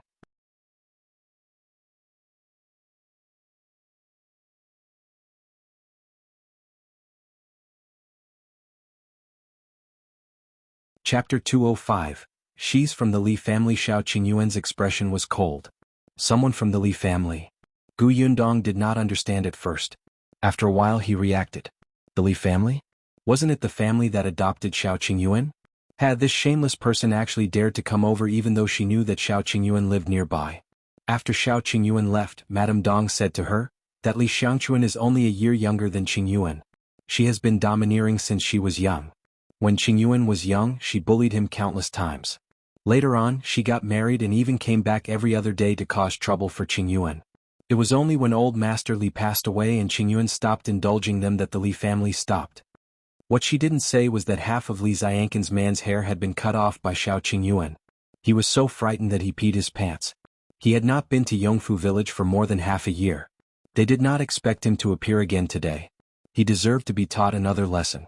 After Madame Dong finished speaking, she glanced at Gu Yundong's expression and sighed softly. Qingyuan is actually quite a good person. As long as you don't anger him, he won't teach you a lesson. Look at those people who are so afraid of him. Which one of them doesn't deserve it? Our family has been his neighbor for so long. If we really need his help, he will come immediately without a word. Don't think that he hasn't married yet. That's because others have ruined his reputation and don't understand his character. Otherwise, with his appearance and ability, the number of girls who want to marry him can line up from our village to the town. Ahem, a light cough sounded at the door. Dong Xiulan looked up and saw that Shao Qingyuan had returned. She quickly stood up. There's still soup stewing in the pot over there. I'll go take a look. With that, she slipped away. Gu Yundong also stood up. He'll go and see how the Liu family's courtyard is cleaned up. She slipped past him and ran away. Shao Qingyuan stood on the spot and thought about her slightly evasive gaze. Was she shy? He lowered his eyes and smiled. In the following days, Gu Yundong was exceptionally busy. The Liu family's courtyard had been tidied up, and all the necessary tools were available. The hired people also began to work. Shao Qingyuan and Qin Hongyi were the ones who went to buy the sugarcane. They had already visited all the nearby villages, so they went further away. The Liu family made black sugar. After that, Gu Yundong brought it back and processed it into white sugar in her courtyard. The 6 members of the Tong family were all helping. Gu Yundong had also raised their monthly allowance.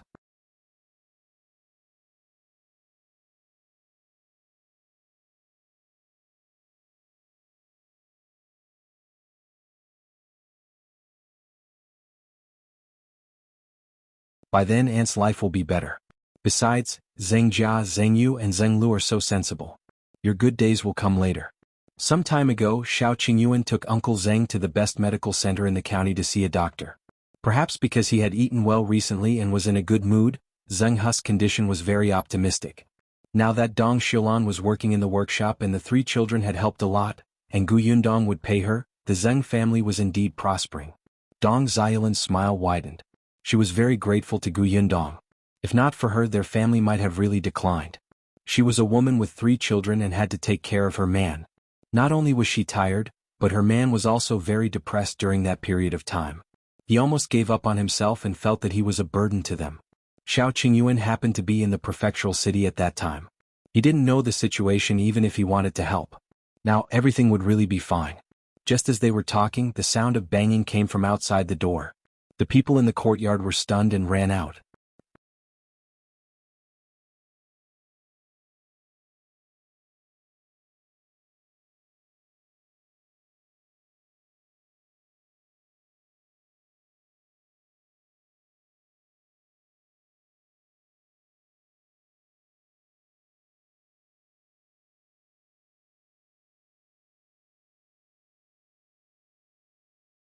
However, when they heard the price, they were still a little afraid. This candy was good, but 100 copper coins per tael was really unbearable. However, Gu Yundong was not worried about the customers at all. After the opening, her sugar would be sold like crazy. I want 50 pounds. I want 100 pounds. I don't want much. 20 caddies is enough. Gu Yundong looked at the people who rushed to the counter with silver in their hands and asked their servants to block the counter with white sugar, as if they were afraid that the sugar would be snatched away. Gu Yundong coughed lightly. It's my humble shop's honor to have all of you here today. However, there's a limited number of goods, so each customer can only buy 5 caddies at most. I'll pay more, someone said. Gu Yundong shook her head. Only 5 caddies. In such a short period of time, the amount of white sugar she could produce was limited. How could she sell dozens of caddies? Everyone was extremely disappointed. In the end, they could only carry a small cloth bag out. Peng Zhongfei also bought 5 caddies, but he left after throwing down 20 taels of silver. Madame Yao saw his actions clearly and her eyes could not help but darken.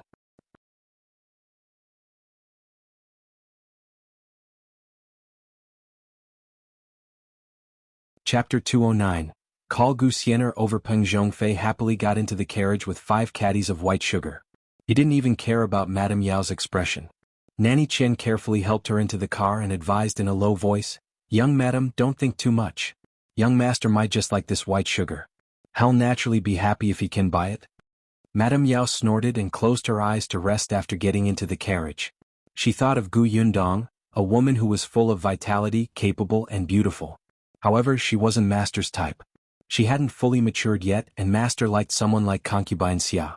Yes, she was not master's type. Madame Yao thought about it and heaved a sigh of relief.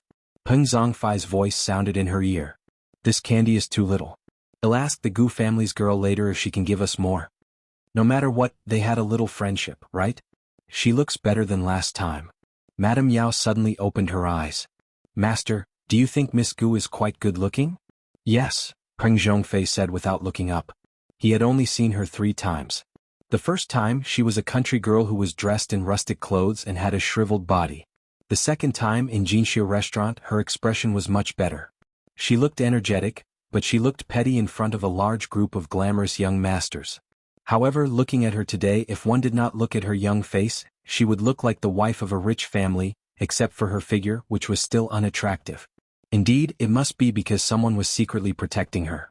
Otherwise, how could she have achieved so much in such a short period of time? Madame Yao narrowed her eyes slightly. Nanny Chen, who was beside her, quickly tugged at her. "How did you know Manager Gu?" Madame Yao secretly took a deep breath and asked softly. "Her family?" Peng Zhongfei suddenly stopped talking. He couldn't say it. That matter couldn't be leaked. He finally raised his head and glanced at Madame Yao. "Why are you asking this?" "I'm just curious. Shopkeeper Gu doesn't look very old. I heard that she just came here as a refugee. Why does it seem like Master is very familiar with her? Last time, you even asked me to prepare a gift for her house completion celebration. I was just thinking that now that Shopkeeper Gu has opened a shop in the county city, there will be more opportunities to visit her in the future." Peng Zhongfei waved his hand. "Indeed. In the future, take care of her business more and take care of her more. I gave them more money today.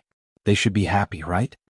He was referring to the non-existent old man, but it sounded to Madame Yao that Peng Zhongfei was trying to please Gu Yundong. Madame Yao could only laugh dryly and could not continue the conversation.